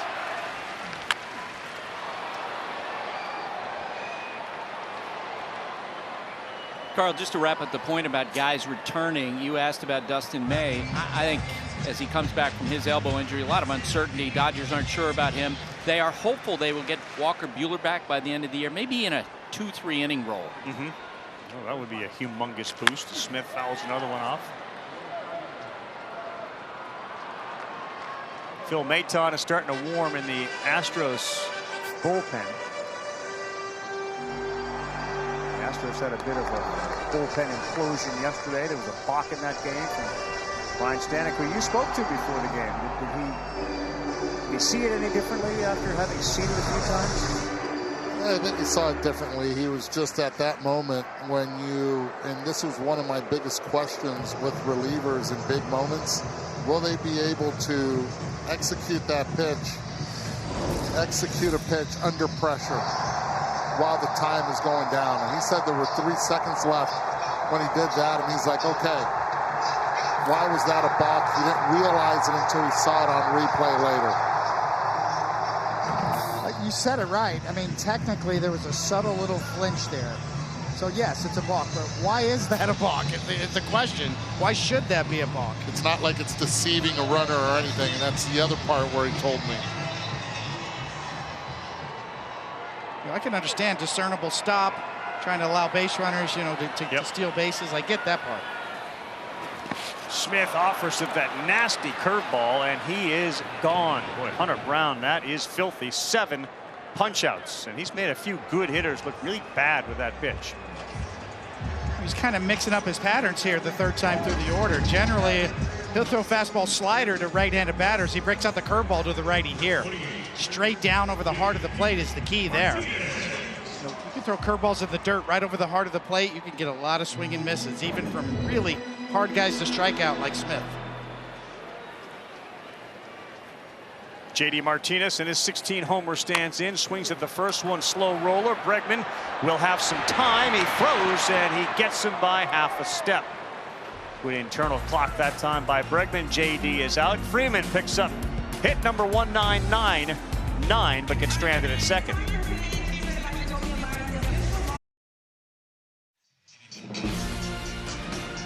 Sunday Night Baseball on ESPN, presented by Casamigos Tequila, brought to you by AG1, daily foundational nutrition for whole body health. Ty Evans, that guy right there for Florida, hit that 51-degree launch angle homer. And then tonight, Betts and Abreu go yard, and it all started in London with Michael Kay, Alex Rodriguez, and Tim Kirkshin. We saw the Cardinals take game 2 of that 2-game set after losing to the Chicago Cubs. And first pitch swinging, fielded by the shortstop, and the throw across the diamond is there. Pena is out. Ryan Brazier, the new pitcher for the Los Angeles Dodgers. He, of course, came over after starting the season with the Boston Red Sox. But he's been around for about 7 years. Started with the Angels, was with Boston from 18 to 23. And there are at times where his fastball has been electric, and he's been very effective. And he has struck out 220 in his career in 231 games. There it is, 96. A little deceptive move, too. Yeah, it's always interesting when you can come over to a new organization and get some different perspective from the pitching gurus here with the Dodgers. Julks, that is over the head of the shortstop Rojas. That will get down. Elevated pitch from Brazier and a single from Julks.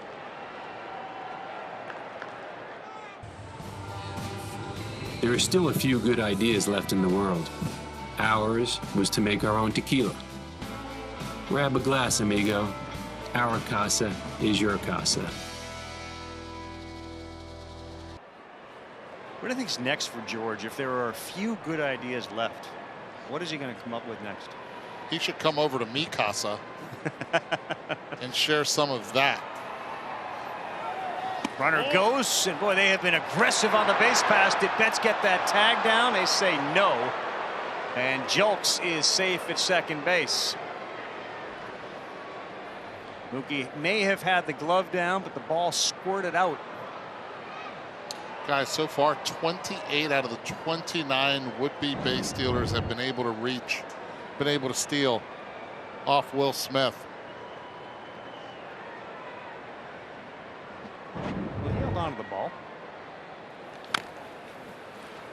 There was no appeal, and Mookie didn't give the look to the second base ump like he did the last time.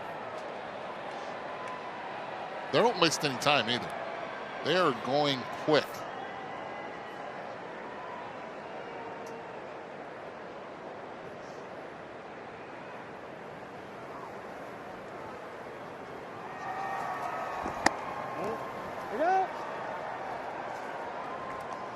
Got to believe for Corey Jelks, of course, who grew up a huge baseball fan, to sit there and be able to talk to Mookie Betts had to be one of his heroes, right? Growing up, he was at the University of Houston watching him, and now he's like 6 feet away playing second base. Yeah, great pickup, Carl.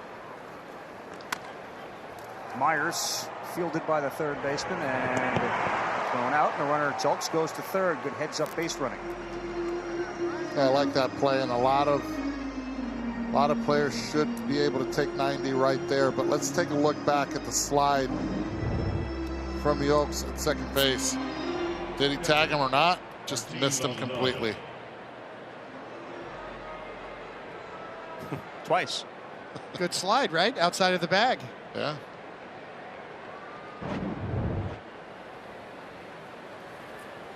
Ooh, Maldonado nearly leaned into that. Well, this is the issue right now with the shadows now. You get to see it right out of the release point, and then after that, halfway through, the seams disappear.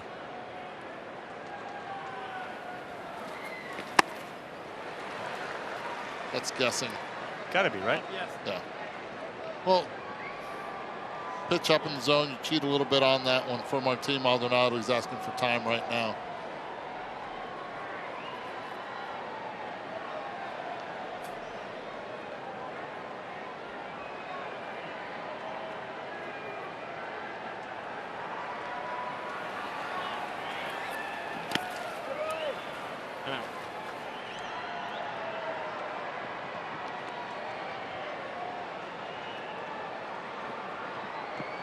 You know, one of the things, as you mentioned with Brazier coming over to the Dodgers, is the identification of what you do well, which may be a surprise. You'd be surprised a lot of big league pitchers don't really know which pitches are more effective.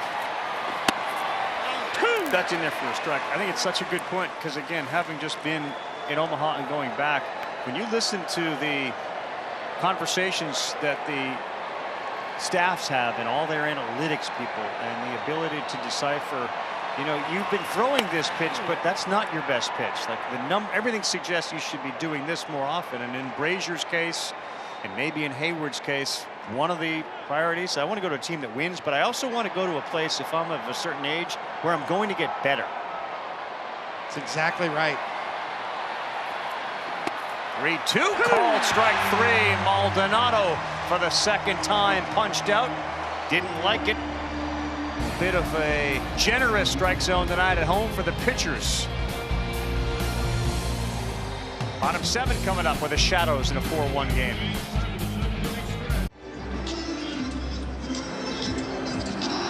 It's Los Angeles, and Chris Paul is in the house. And yes, that's right, 12-time All-Star just traded to the Golden State Warriors. Mike Dunleavy Jr.'s first big move as the guy in charge of the Warriors is to move Jordan Poole, young guy, bring in CP3, who gave the Phoenix Suns so many great years.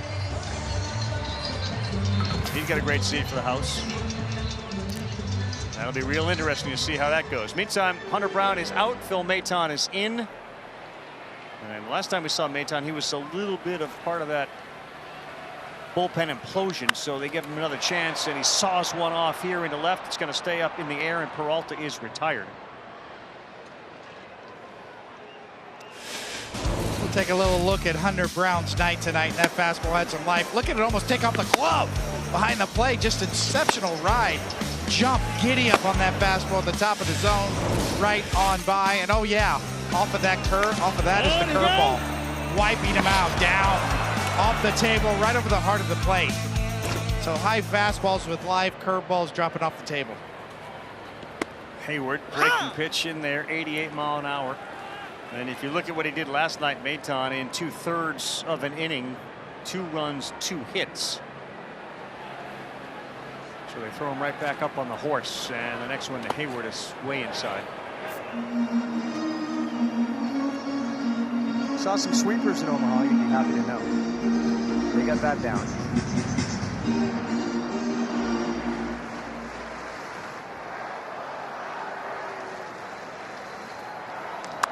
Hayward the other way. That's going to get out of play. Well, I think, back in the 80s, coaching in the minor leagues was considered better than the college level program. So if you were a kid coming out of high school, you were thinking, I'm better off signing, going professional. That's no longer the case. Some of these pitching labs that you know very well, Wake Forest and other places, are devastating and teach you how to throw a curveball like that. Hayward is gone. It's a really good point, because as much as Major League Baseball is currently trying to improve those minor league teams, those colleges have analytics departments that's got 20 guys, and they talk about spin rate and access and Kinetrics and TrackMan and all of, they have all of it. I spent my whole life, it's a Jim Bouton line, right? I spent my whole life gripping a baseball. Turns out all these years later, it was the other way around. Baseball's gripping me, but the study of the spin is the thing I find fascinating more than anything else. The spin axis, the high-speed cameras, Rapsodo. It's not just spin rate and movement. It's the study of the seams. Whether it's seam shifted wake and the theory behind that, how to orient the seams and make the ball move and get instant feedback is just a tremendous asset for pitching nowadays. And the other component of it is similar to what we just talked about here. Get me to a place that's going to get me better. The transfer portal, which they talk about all the time in college. Yes, it's about NIL money and going to Power 5 schools where you have a chance, but it's also, I have to think about what's next for me. And if I can go to a place that has all of those things and I get better, that's going to help me out. And ultimately, if I can help a team out, we can all do better. 2 down to Outman, 3-1 pitch. Fouled off.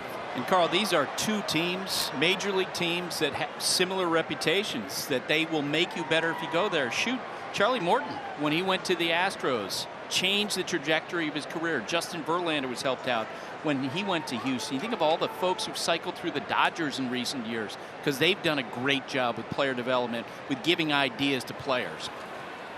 Next one to Outman, and this one is high. It's to right. Tucker now sees it. Boy, we've seen some outfielders during the last few days deal with sun in Omaha. Tucker did a great job using that right hand to block the sun and make the play. Welcome back to Sunday Night Baseball on ESPN, presented by Casamigos Tequila, brought to you by those who drink it. Buster Olney, Eduardo Perez, David Cohen, Carl Ravitch. And you can take a look at the All-Star Weekend. It comes to you from T-Mobile. We'll be in Seattle, baseball's biggest and upcoming stars. July 8th, the Future Game, 7 Eastern, Peacock and the MLB Network. July 10th is the Home Run Derby on ESPN. ESPN2 at 8 Eastern, and of course the game, the All-Star Game, July 11 on Fox. It is the 93rd edition, and that game's at 8 o'clock Eastern time. Nick Robertson now on for the Los Angeles Dodgers, the big righty, and this one is a two-hopper to Mookie Betts, and there's one down. Look, fellas, I get the pace, how it's increased. Is this game flying, or is it just me? And it may be me, because I was just in Omaha and watched college baseball, but this thing has never taken the foot off the gas. I think, was it last week, Coney, that you said something like this and they got all over you in a hurry? Somewhere Jim Cott is smiling.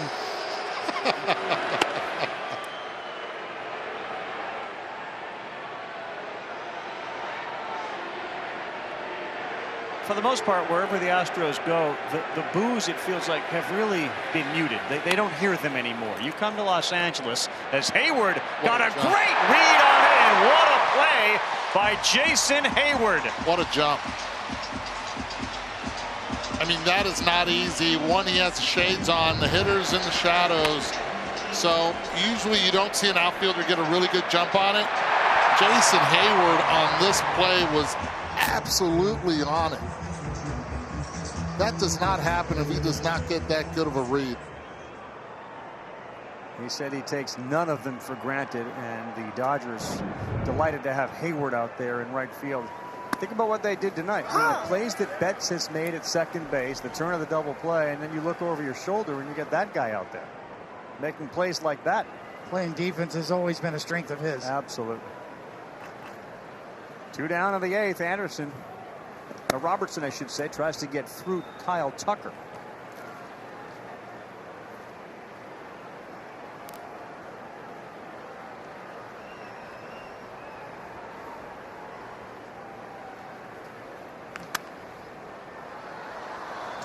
Really see both Freddie Freeman and Kyle Tucker the ability to let that ball travel deep, and as a result you can go the other way with it.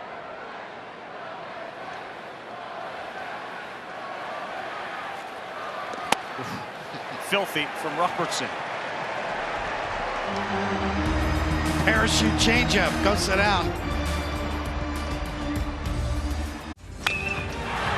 Game 1 went 11 innings, so belly bomb from Cade Beloso, and the LSU Tigers beat Florida. Game 2, it was incredibly one-sided. The Gators exploded. They got 2 home runs from Ty Evans. Jack Caglione decided to show up, and he went yard. Caglione, who was a Golden Spikes finalist, lost to Dylan Cruz today, who won it. Another thing that we showed on ESPN. Game 3 will be tomorrow night at 7 Eastern time. It appears as if Paul Skeens will be available to go for LSU, likely not starting.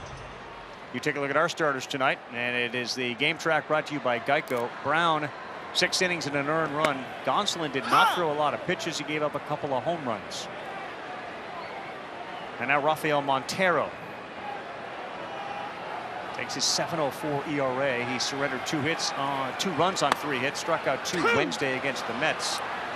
You talk about stuff, there's always stuff in Rafael Montero. Yeah, getting him right is a big deal for the Astros in the back of their bullpen.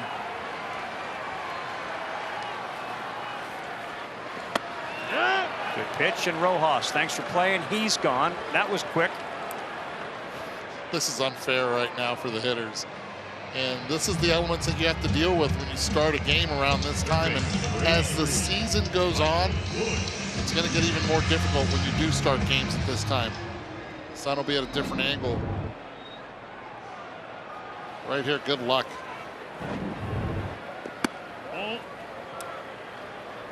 Michael Busch is 0 for 2. And we're in the bottom of the 8th on Sunday Night Baseball. I guess that's why both managers talked about scoring first tonight in today's game. Get after it quick. Check swing, and that's out of play.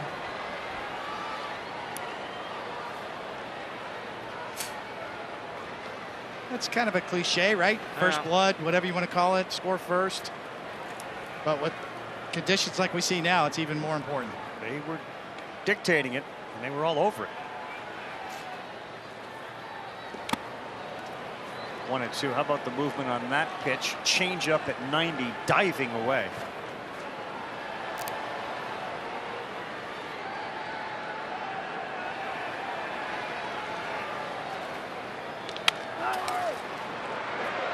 Oh.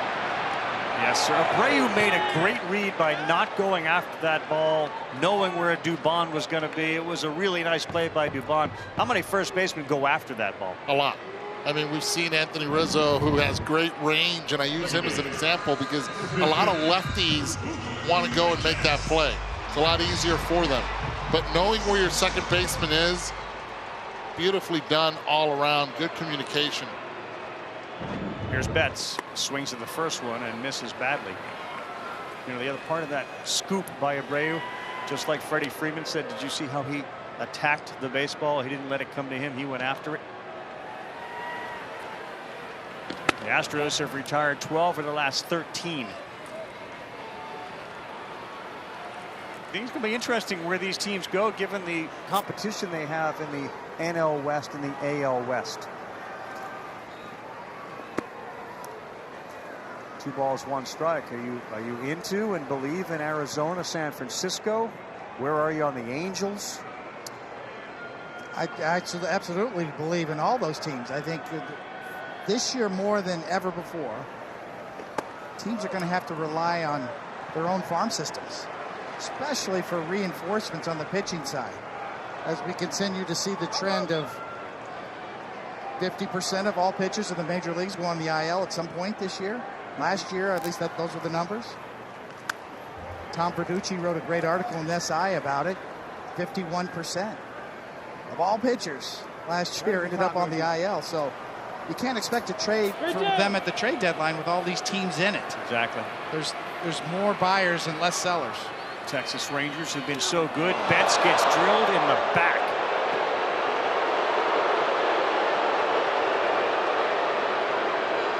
And now Freddie Freeman will come to the dish with an opportunity to get career hit number 2,000 after Mookie wears one.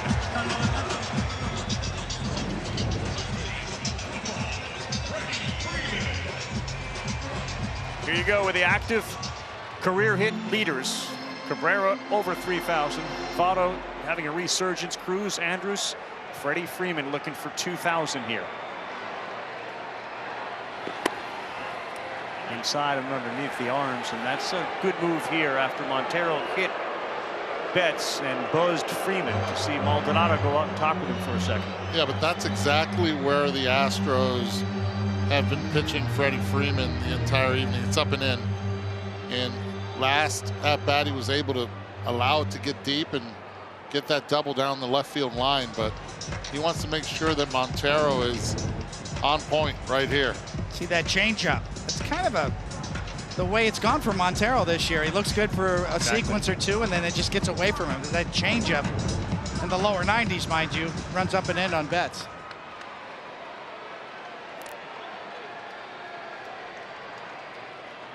The 1-0 to Freddie. Mookie goes. That's another one high and tight. No throw down as Betts is at second base.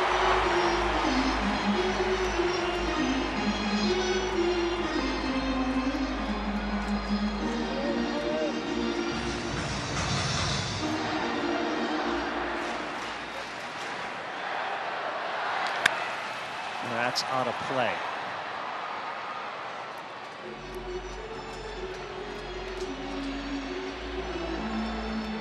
It's a big deal, 2,000 hits for Freddie Freeman doing it at home, and still in his prime, too. So a lot more to come, but these milestones mean a lot.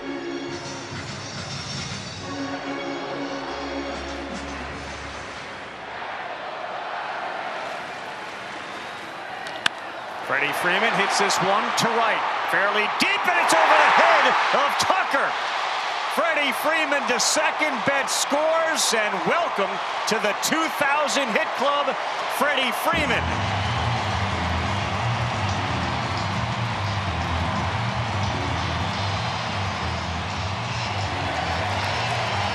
That ball will be kept forever.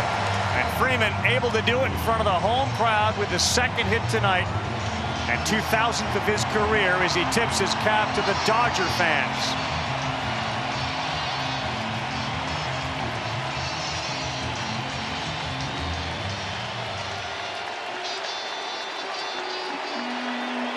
Solid double at that, drives in one, and Freddie Freeman, not only in front of his fans, but also his family, gets a 2,000. Have to deal with the shadows, the whole thing. Freddie Freeman goes down, gets it. Sees that is past Tucker, and he knows right there, not only does he drive one in, but that's 2,000 as the ball rolls right past him into Bregman's hands. He wasn't sure off the bat if Tucker was going to be able to get it, but while he sets a personal milestone, now Will Smith becomes the tying run at the plate.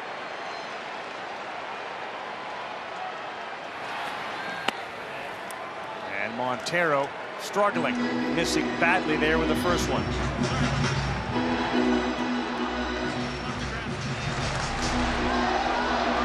Hector Neris may be next.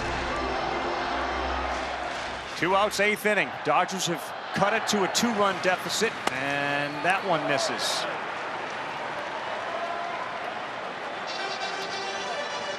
This was a certainty last year for the Astros. Always give it to Montero and know that it can always be passed on to Presley. And on days he wasn't available, it would be Netties. or Abreu. Wow, 3-0. Back to Freeman and his 2000th career hit. It was his 27th double of the year. He has so many doubles, but many of them go the other way. He pulled that one over the head of Tucker. Thousands of Major League ball players, hitters, just 290 had reached that mark before. Freddie Freeman now 291. It's an exclusive group when you think about it. Very exclusive.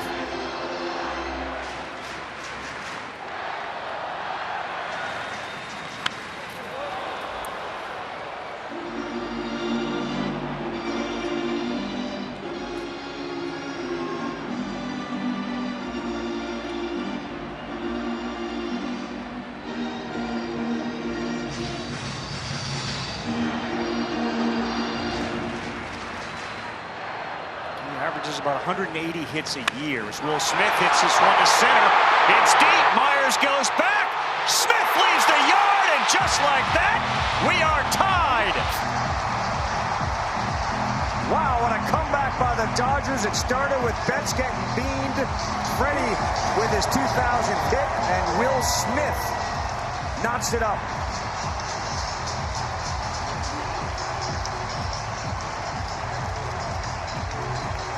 2 outs, 7 pitches. Then after the hit by pitch, Coney, Montero just fell apart. The snake bit season so far for Montero.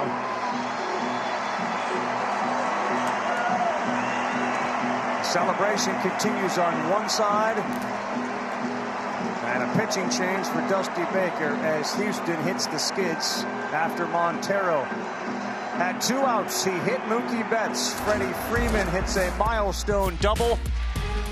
And Will Smith steps into one for the 12th time this year. Picks up RBI 40 and 41, dead central. And we are tied on Sunday Night Baseball in the bottom of the 8th inning. It's Smith and the Dodgers 4, the Astros 4. Be back after this.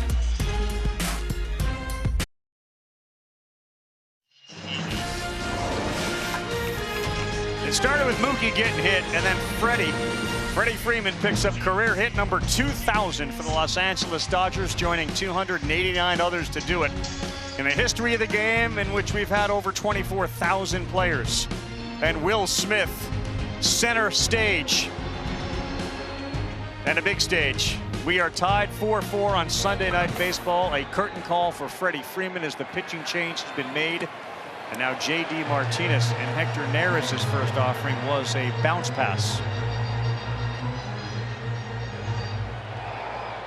That is as Sarah Langs likes to say, whee! We went from the top of the roller coaster all the way down the hill. The Astros were close to 100%. Now the Dodgers have knotted it up. LA entered the day 0-23 when trailing by 3 or more in the 8th inning or later. 0-23.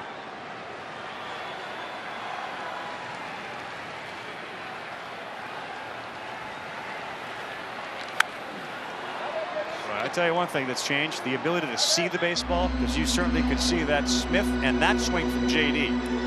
Yeah, a lot better. And how about the Dodgers, who yesterday, even in the 8th inning, scored 3 runs as well, come back and do the same exact thing tonight. That's a good off-speed pitch that time from Neris, and he got JD to swing at it.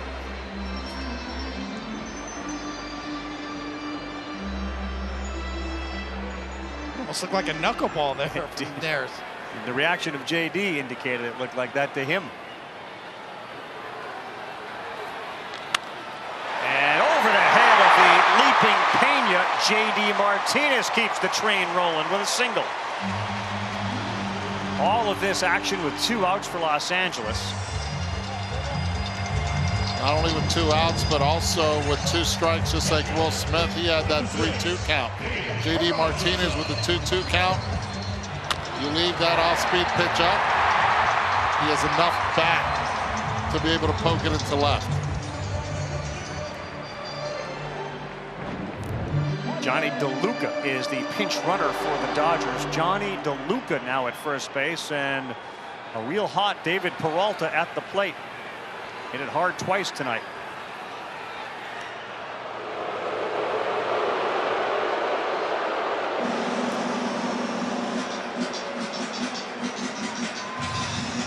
Abreu has to get down low right there because that sun is right in his eyes too. He's going. Maldonado, not in time, not close. DeLuca steals a bag and now in scoring position. But tonight, if you're on first, you're trying to steal second. Picked the right pitch to go too on the off-speed splitter. Great jump. Yeah. No kind of machete would be able to grab that right there. Here's Peralta. And he reached for one and fouled it off. I think DeLuca was looking for his inner Dave Roberts there on that stolen base. Could be.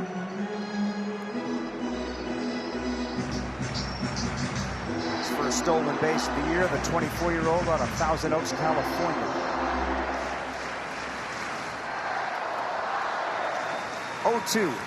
Swing and a miss, and they will strand DeLuca at second. Peralta is not happy, but it's a brand new ball game, fellas. A little history made on Sunday Night Baseball from that guy, Freddie Freeman.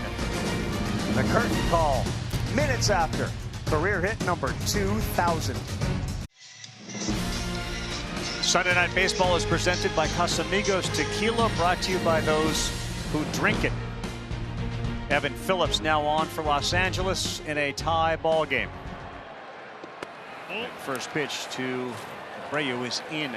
The other part of this that the Dodgers will certainly recognize, after Gonsolin gave him 5 innings, Ferguson, Brazier, Robertson, 3 innings, 1 hit. That's it. Made sure that number stayed at 4 and allowed them to chip away. Abreu, McCormick, and Pena due up this inning. Abreu and Pena have homered tonight. Boy. Dave Roberts told us, for this team that has played a lot better lately, it's not because of the hitting, it's because our bullpen now is lined up the way they want it. So you take a look at the great numbers of Phillips, and he raves about Evan Phillips. And that's why Abreu swinging and missing in a sweeper from Phillips.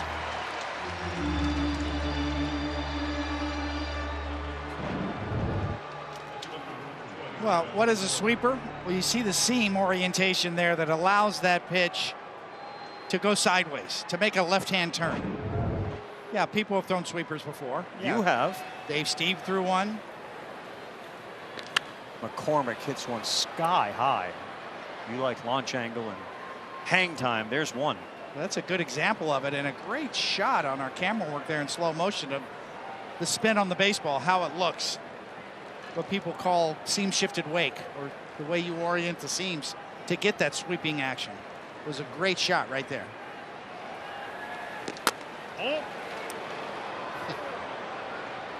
The back door or front door breaking ball. Like, shouldn't that's a front door breaking front door. Ball. Yes. It's a buckling one too. Whew. Nearly got a piece of the strike zone. 1-1. That one is into left field. That's a hit for McCormick. And we'll see with his 6 stolen bases if Dusty tries to get something going here.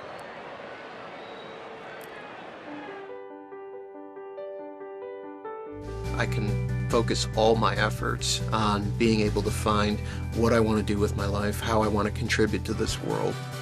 So for that, I'm extremely thankful.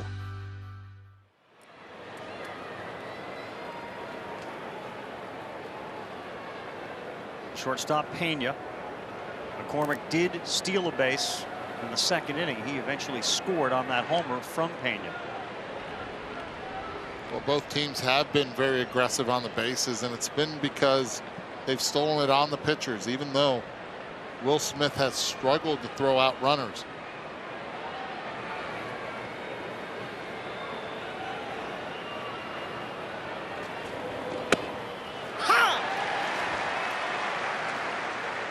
Sinking fastball in there for a strike to get ahead. 0-1. Question becomes, does the pitch selection get altered here with the potential base stealing threat? He's now thrown over twice. With new rules in baseball, most people assumed spring training and on that now the disengagement has to get the runner or he gets second base, which would lead, you'd think, to a runner getting a bigger lead and going, but it doesn't happen nearly as often as most people thought. Why do you think that is? Afraid of getting caught? Yeah, I think, you know, it's what we've seen in the minor leagues too, from what we've heard from some of the reports, that the time to steal is after the first throw. Right. And you would think it would be after the second throw, but it hasn't really worked out that way so far.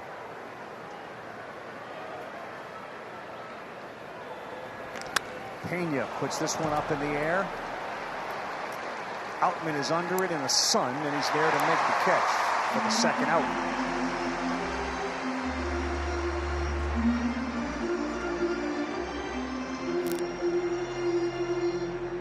There's still more to stolen bases than just how many times the pitcher threw over there. It's, it's a situation, obviously, the pitcher's delivery to home, the catcher's pop time. There's still all these variables involved. The DH is the very powerful Corey Julks. He's got 6 homers this year. And the runner goes, and a throw down. Great throw. He got him. Boy, Will Smith took one nearly out of the dirt and threw a C down there. And the tag applied by Mookie Betts. Give me a chance. That's all Will Smith wants. And that's what Evan Phillips gave him. Perfect throw, perfect catch, tag, you're out.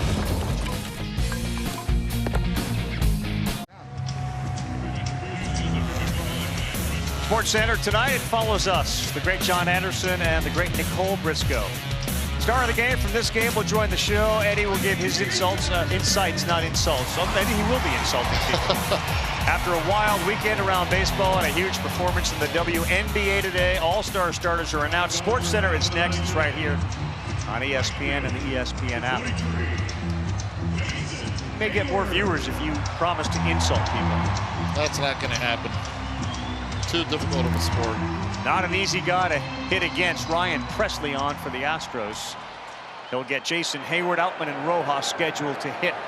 Tie game, bottom 9.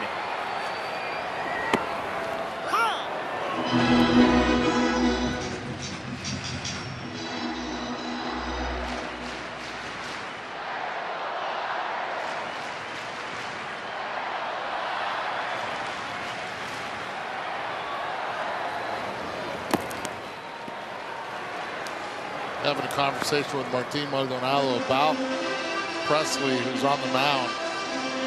He told me this is by far the nastiest spin that he's caught.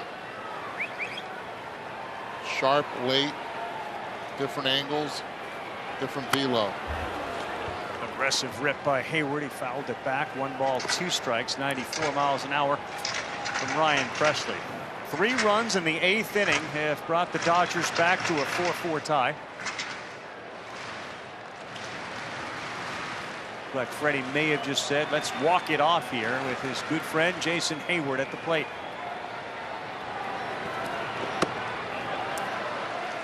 Got a changeup. It's 2-2. Presley got his 14th save Wednesday. That came against the Mets. He struck out 2 in what was a perfect inning of relief. There's that number 0-23 when down by 3 or more in the 8th or later. We got Hayward there, and he's gone. Good start for Presley here in the 9th.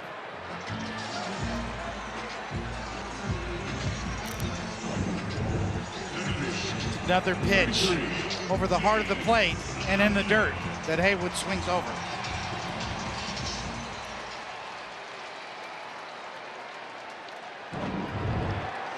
And now it's James Outman on the other end of the timeline with regards to Major League Baseball, and a 2-hopper cut off. Pretty good play right there by Dubon, who got it before that short hop. And they were 2 down. How important has that guy been to the Astros? When Jose Altuve went down in the World Baseball Classic, it was Dubon who had a long hit streak, played really good defensively. And Altuve now out with the bruised heel. Not only plays second, he can play short outfield wherever you need him. Mauricio Dubon has responded. And now Presley to Miguel Rojas. It's a breaking ball. It didn't break, and it's 1 ball, no strikes. Rojas had missed 10 games a while ago with a left hamstring.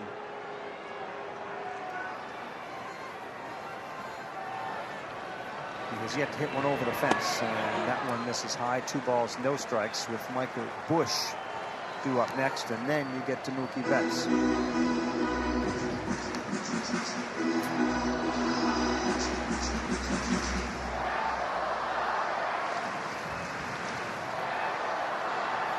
Gratterall next for the Dodgers. This one on the ground to third, Bregman. And we will go extras. And what a way to cap a phenomenal day of baseball. Extra innings here at Dodger Stadium, Houston and LA. Stream every out-of-market Major League Baseball game live or on demand. All minor league baseball as well. Blackout other restrictions will apply. Visit MLB.tv for details. Well, we started this game in the bright sunshine, and now only right field has got sun in it. Brusdar Gratterall on the bump for the Dodgers.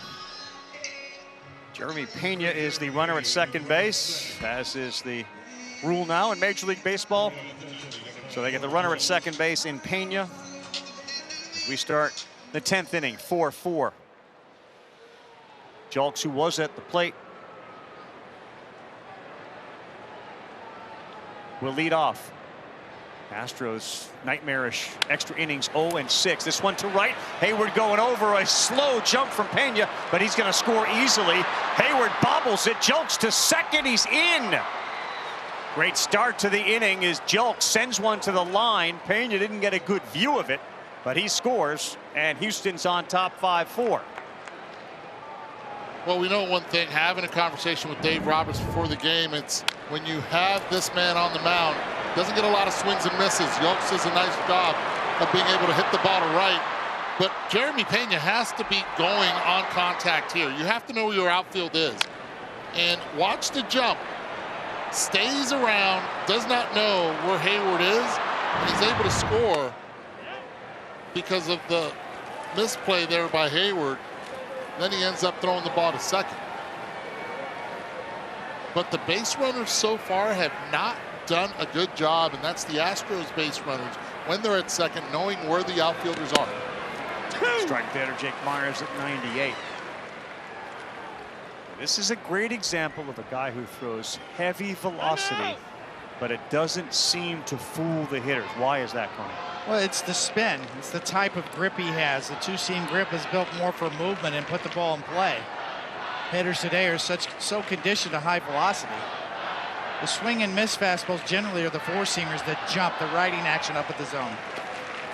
That one gets past the catcher. Julks now goes. Smith will throw it down, but he realized he didn't have much of a chance, so he made sure he didn't throw it away.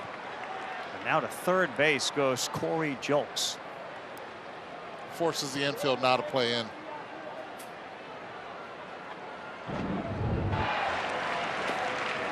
Ball goes away. Julks cannot see it from his angle, and then he finally does.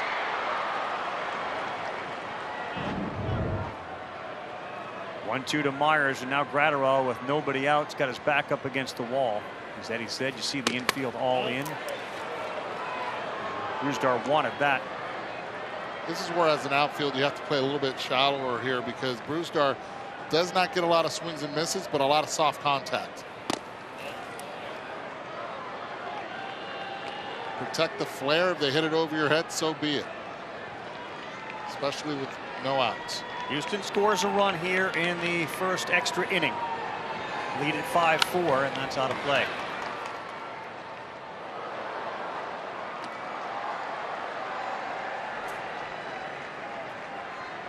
Roberts was commenting on how sometimes Gratterall, he'd rather have him with a clean inning. While it was a clean inning with, as far as, you know, nobody had been on by hit. There was a runner standing there at second base because of the extra inning rule, so it wasn't totally a clean inning, and now a walk here to Myers. Let's go back to the fifth inning here with Myers at second base. Outfield playing normal depth, and this is not knowing where the outfielders are. He should have already been maybe 4 or 5 steps into this. Instead, Gary Pettis, the third base coach, has to hold him. Then what happens next? The Alex Bregman double play. Astros do not score more. Strike one to Maldonado, and an interesting conversation going on between Betts and Rojas. Second and short, infield in. They'd love to get Maldonado to hit a ground ball. But then you're going to have somebody retreat to second base. It's an awkward position. He bunts it. Gratterall looks one way, goes to first. Here comes Jokes. And Betts will try to run him back, and Jokes is making a mess of this. And he is out. Disaster for Corey Jokes. And a double play turned by the Dodgers. Gratterall did a good job. Jolts could have went back to third. Well, it's the second time they tried the safety squeeze, and Maldonado bunts it back to the pitcher instead of getting it to the right. And Jokes gets hung out to dry there, trying to read that safety squeeze. Thinks he can make it after the throw to first, and just gets caught right in the middle. 1-4-2 double play. Maldonado out, now the runner at second. And this one to left field and playable. Anything Corey Jolts could have done differently, Eduardo? Yeah, as soon as you see the bunt right there, just stay at third. Gratterall's all right. It's a one-run game. Here come the Dodgers, 9-1-2.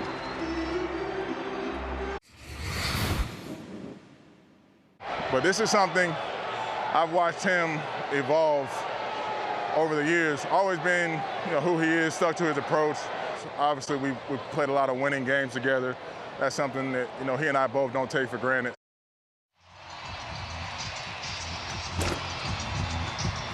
That was Jason Hayward earlier tonight wearing the microphone, talking about his close friend, Freddie Freeman, who reached milestone career hit number 2,000 tonight, and we will see him this inning. He'll bat third.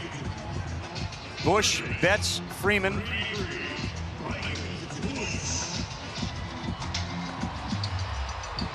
With Miguel Rojas out there at second base, the tying run.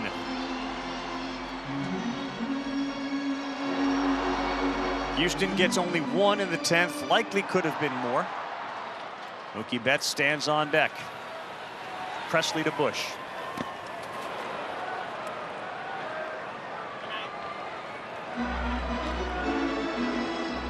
Presley seems to have his real good bite on that breaking pitch tonight. We've seen a lot of swings and misses and balls in the dirt. Yeah, it's a buzzsaw. Spin rate well over 3,000 RPMs. Oof.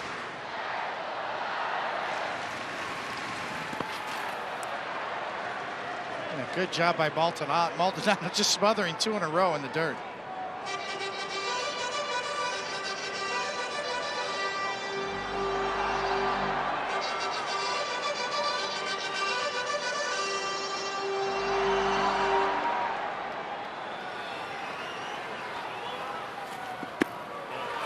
They're all in the same place. Down, down, down. And the count tips in favor of Bush.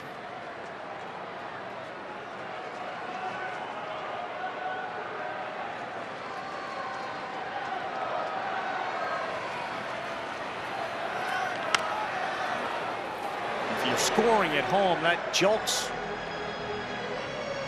hit down the line and right, in which he ended up on second. It was eventually ruled a single and an error on Hayward, which allowed him to get to second.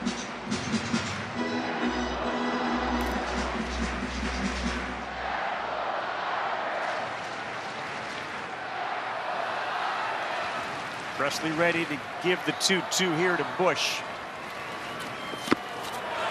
3-2. Boy, this is a big at bat here. Mookie Betts and Freddie Freeman sitting there in the on-deck circle and in the hole. Needing 1 to tie and 2 to win. Thing here, though, Bush should realize that Presley should treat it like a 2-2 count here. Presley will throw any pitch in this count. He'll make you chase if he has to.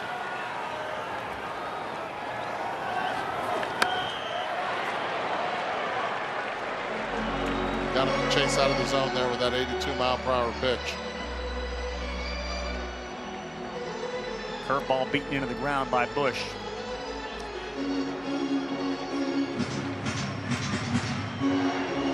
Los Angeles Dodgers roared back at this game. They got 3 runs in the 8th behind a Freddie Freeman double, his 2000th career hit, a Mookie home run. Now Will Smith, I should say, home run. Mookie got hit by a pitch that inning. And then Houston gets 1 in the top of the 10th. Bush on the ground in the hole. Dubon smothers it, gets him. The tying run is now 90 feet away.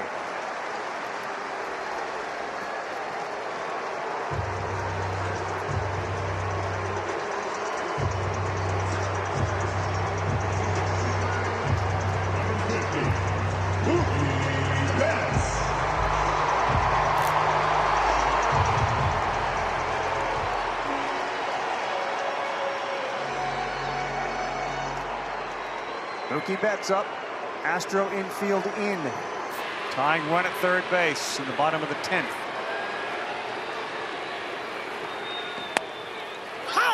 Right down the middle, 92-mile-an-hour slider.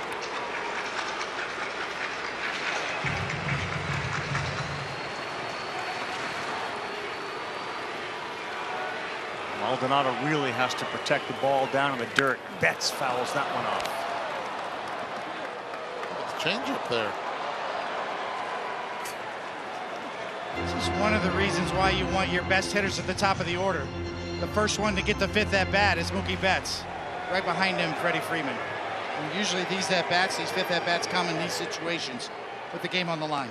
Excellent. Excellent point. 0-2 to Mookie. And that ball is smoked. Left field, deep enough to get Rojas to tag up and come in. And a Betts sacrifice fly has tied it in the bottom of the 10th. 5-5. Guys, that was 0-2 right there. And Mookie Betts did the job. Hitters can definitely see better now. They recognize spin much better. The shadows are gone. Mookie Betts just missed that. He just missed it.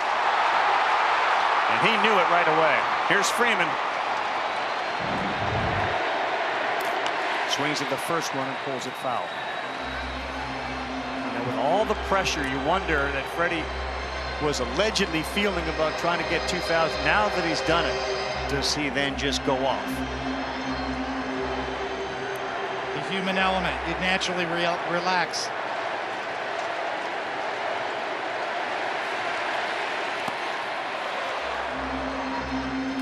It's a hard thing to explain or to quantify. I know I felt it on the mound. When you're pressing, you tend to squeeze the baseball a little more. Same thing for a hitter, Eduardo, as you know, you squeeze the bat a little bit more. When the pressure's off, you just start letting it go on both sides. 2-1. You know, Eduardo, you mentioned it was a 2-strike pitch to Betts, but one thing that Presley didn't do with Rojas at third, there was no ball in the dirt. All 3 of the pitches were elevated enough that they didn't have to worry about it getting away.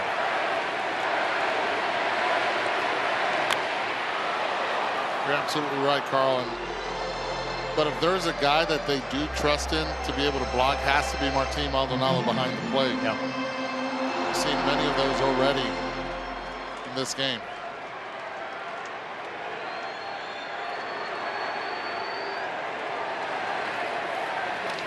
Freddie just absolutely had his bat exploded in the underhand flip from Presley.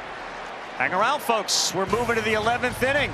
And now the middle of the Astro order coming up. It's Houston 5, LA 5 on Sunday Night Baseball.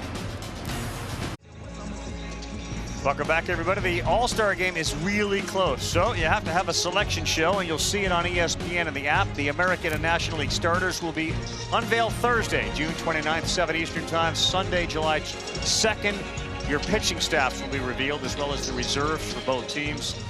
Something to look forward to as the summer starts heating up, and we look forward to the All-Star Week festivities, including, of course, the Home Run Derby. All right, now we're into Yancy Almonte time for the Los Angeles Dodgers. The pitchers really have nothing to do with the All-Star game. So there's no, skills competition for pitchers. Sunflower seed flicking competition. Right, of course. cheering on your teammate in the Derby. You're right. Sit there and watch the home run derby. That's it. Alex Bregman's alma mater, LSU and Florida. Tomorrow, Game 3, Championship Series, 7 Eastern Time, ESPN, ESPN Plus. After Florida rolled them today, 24-4. First pitch to Bregman, that one misses. I've got news that's going to be a great relief to you guys. From the Dodger dugout, I hear Freddie Freeman's hit number 2000 bat was taken out. That was not the bat that he just broke. Bregman, that's on a line. That's going to get down. Dubon will be wound. He's coming home, and the throw way offline. What a great read by their third base coach. When that ball was picked up by Peralta, he waved him home. Wow. And he had stopped at third. Gary Pettis with a terrific read. It's all on GP right there. Gary Pettis, who was known for his base stealing prowess and also the way he ran the bases right then and there.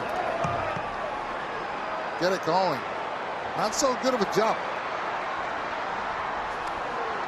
but able to score. Tucker tried to push. That's just great knowledge of the outfielder, the arm, where he was looking. Talk about that sixth sense, reading the situation. Dubon had put the brakes on. He almost pulled the okey doke on him right there. Third base coach.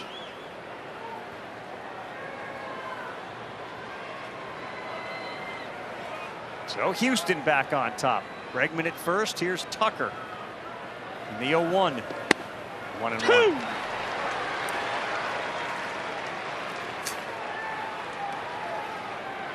To have some faith too. If you're Dubon, you're thinking, wait a minute, I mean, I just saw him pick the ball up and you're telling me to go. So something happened and I'm trusting you.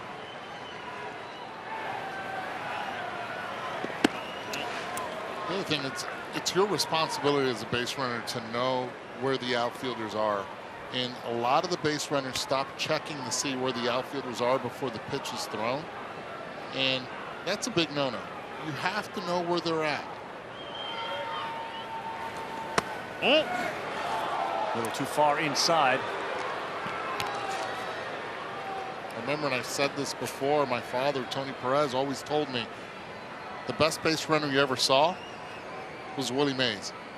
Never depended on a coach. He knew exactly where the outfielders were and how good their arms were.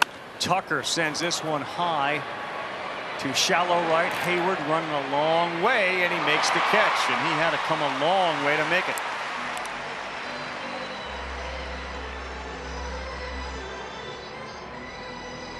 Kyle Tucker 1 for 5 tonight with a double and a run scored. Here comes Abreu, who homered his second time up. It was a laser to left field. His 5th home run of the year. And Bregman stays at first. Ha!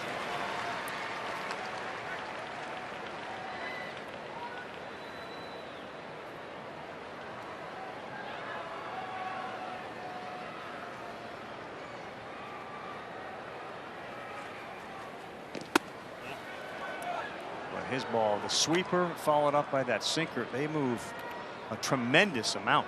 Well-designed pitches, yes. Coming in on the same plane, out of the same window. Moving in opposite directions.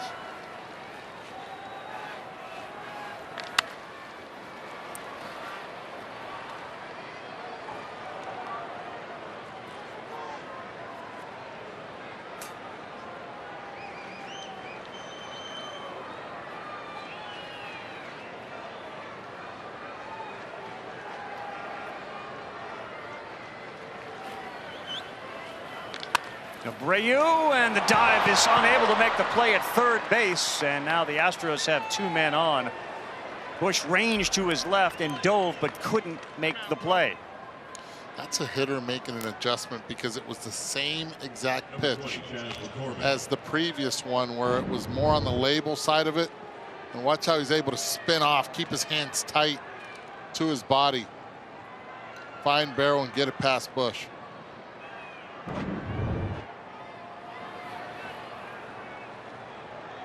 Big spot for Chas McCormick.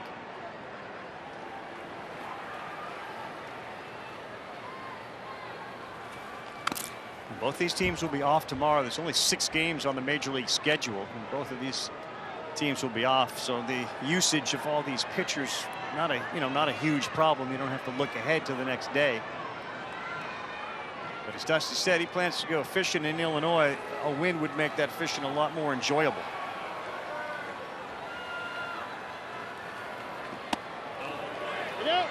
Sweeper too far out. McCormick, and they check first.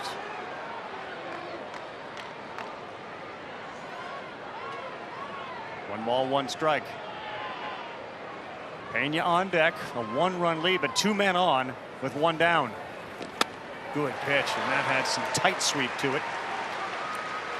I don't know how you describe. How's that not a slider versus sweeper? Yeah, slider on the black. It's all marketing. Branding. Got him there. Back-to-back good pitches. Yancy Almonte, and there are 2 down.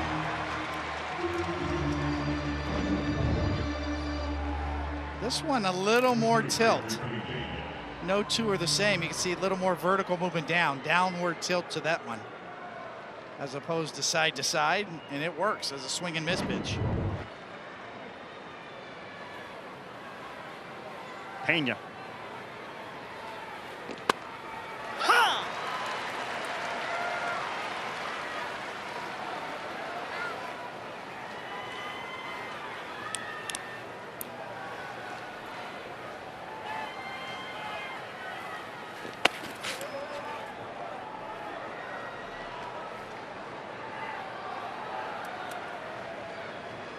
Postseason hero of many last year for the Astros. This kid, Jeremy Pena. I mentioned he has bounced from 2nd in the order down to 6th. Got a home run tonight. Right on the ground. And the easy flip to second base is made. So Rojas and Betts connect there. They had a chance for a bigger inning. They end up with 1, 3, 4, 5. Come up for the Dodgers, needing at least 1.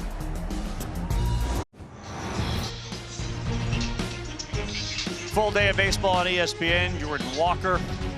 Hicks was supposed to be sick, but he appeared in that game. Cardinals won it. Whole bunch of home runs for the Florida Gators as they even up the College World Series Finals a game apiece. And Freddie Freeman with his 2,000th career hit tonight. Seesaw battle here in Houston and Los Angeles. 3 runs in the 8th for the Dodgers off the bat of the guy coming up, Will Smith. Since then, each team has scored in the extras, in each extra. Remind you, the MLB app, still the #1 place for live baseball. Real-time highlights, breaking news, faster than ever. You can follow players, get a home feed personalized just for you. Download the MLB app today. A little after 7 o'clock out west, a little after 10 in the east. Best time of year, right? College World Series. It's a good one.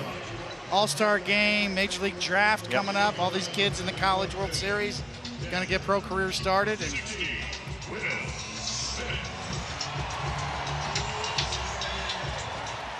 all right, Seth Martinez is on the mound for the Houston Astros. And we'll start with Will Smith, with Freddie Freeman, the runner at second base. Smith has the chance to have tied it with a big home run.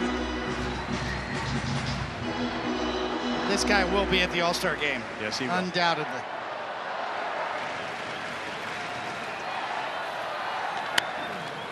Fouled that one off.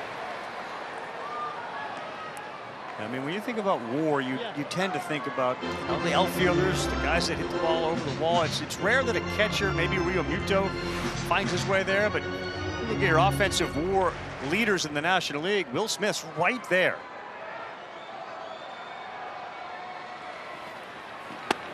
Good pitch, letter high fastball 91 from Martinez.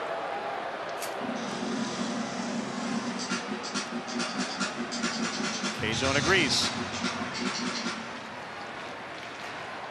Vargas, who came out of the game last night, is on deck for Los Angeles.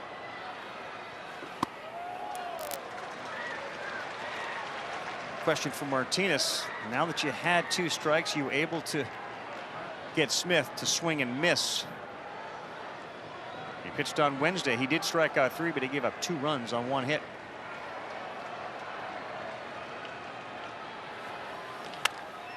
foul.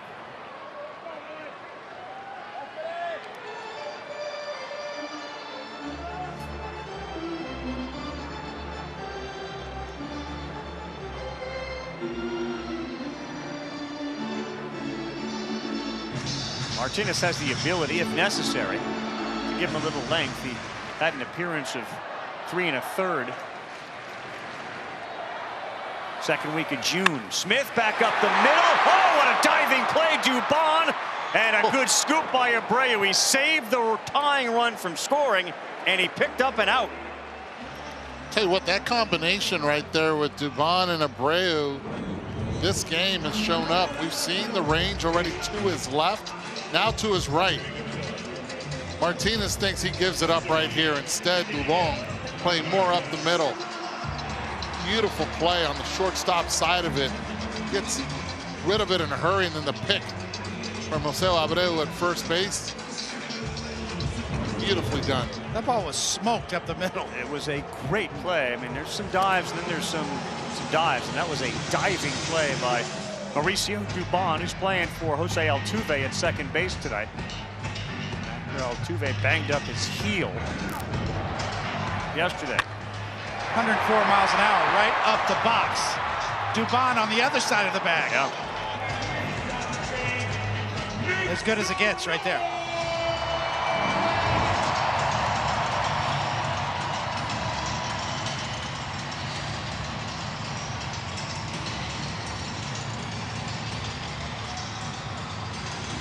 Miguel Vargas, 7 homers, 30 RBIs. Freeman 90 feet away is the tying run. The Astros infield is in again with 1 out. Sweeper misses.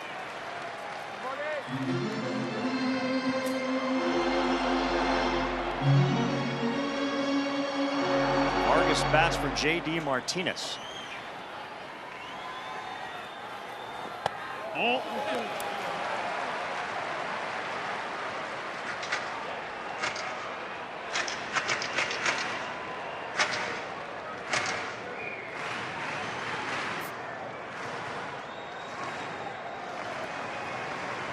Two 0. 2 balls, 1 strike. Last time JD was at first base, Vargas came on as the pinch runner for him, and that was down the heart, but a little low. It was. I mean, this is sort of where the framing metrics come into play. Is that Maldonado? Is that the umpire? Is that the count? A lot of variables. 2-1. Vargas chased what would have been ball 3.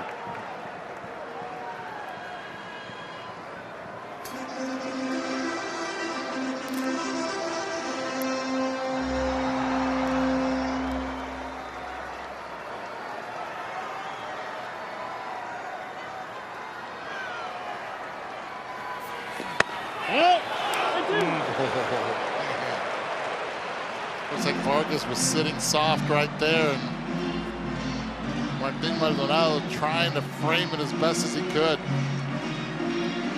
Maldonado working the umpire back there like a head coach in basketball, working the refs. Chewing his ear off. It's 3-2. Got him swinging. How about that? Little sweeper up in the zone and a big second out.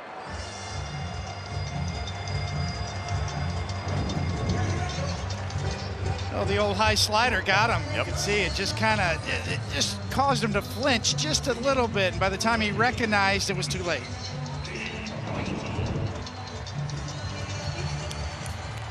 David Peralta up. He ended the 8th inning after they had scored 3 runs.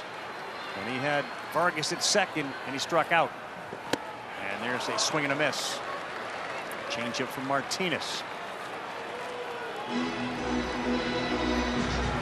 Dodgers have won 4 in a row. They trailed last night 7-3 in the 7th.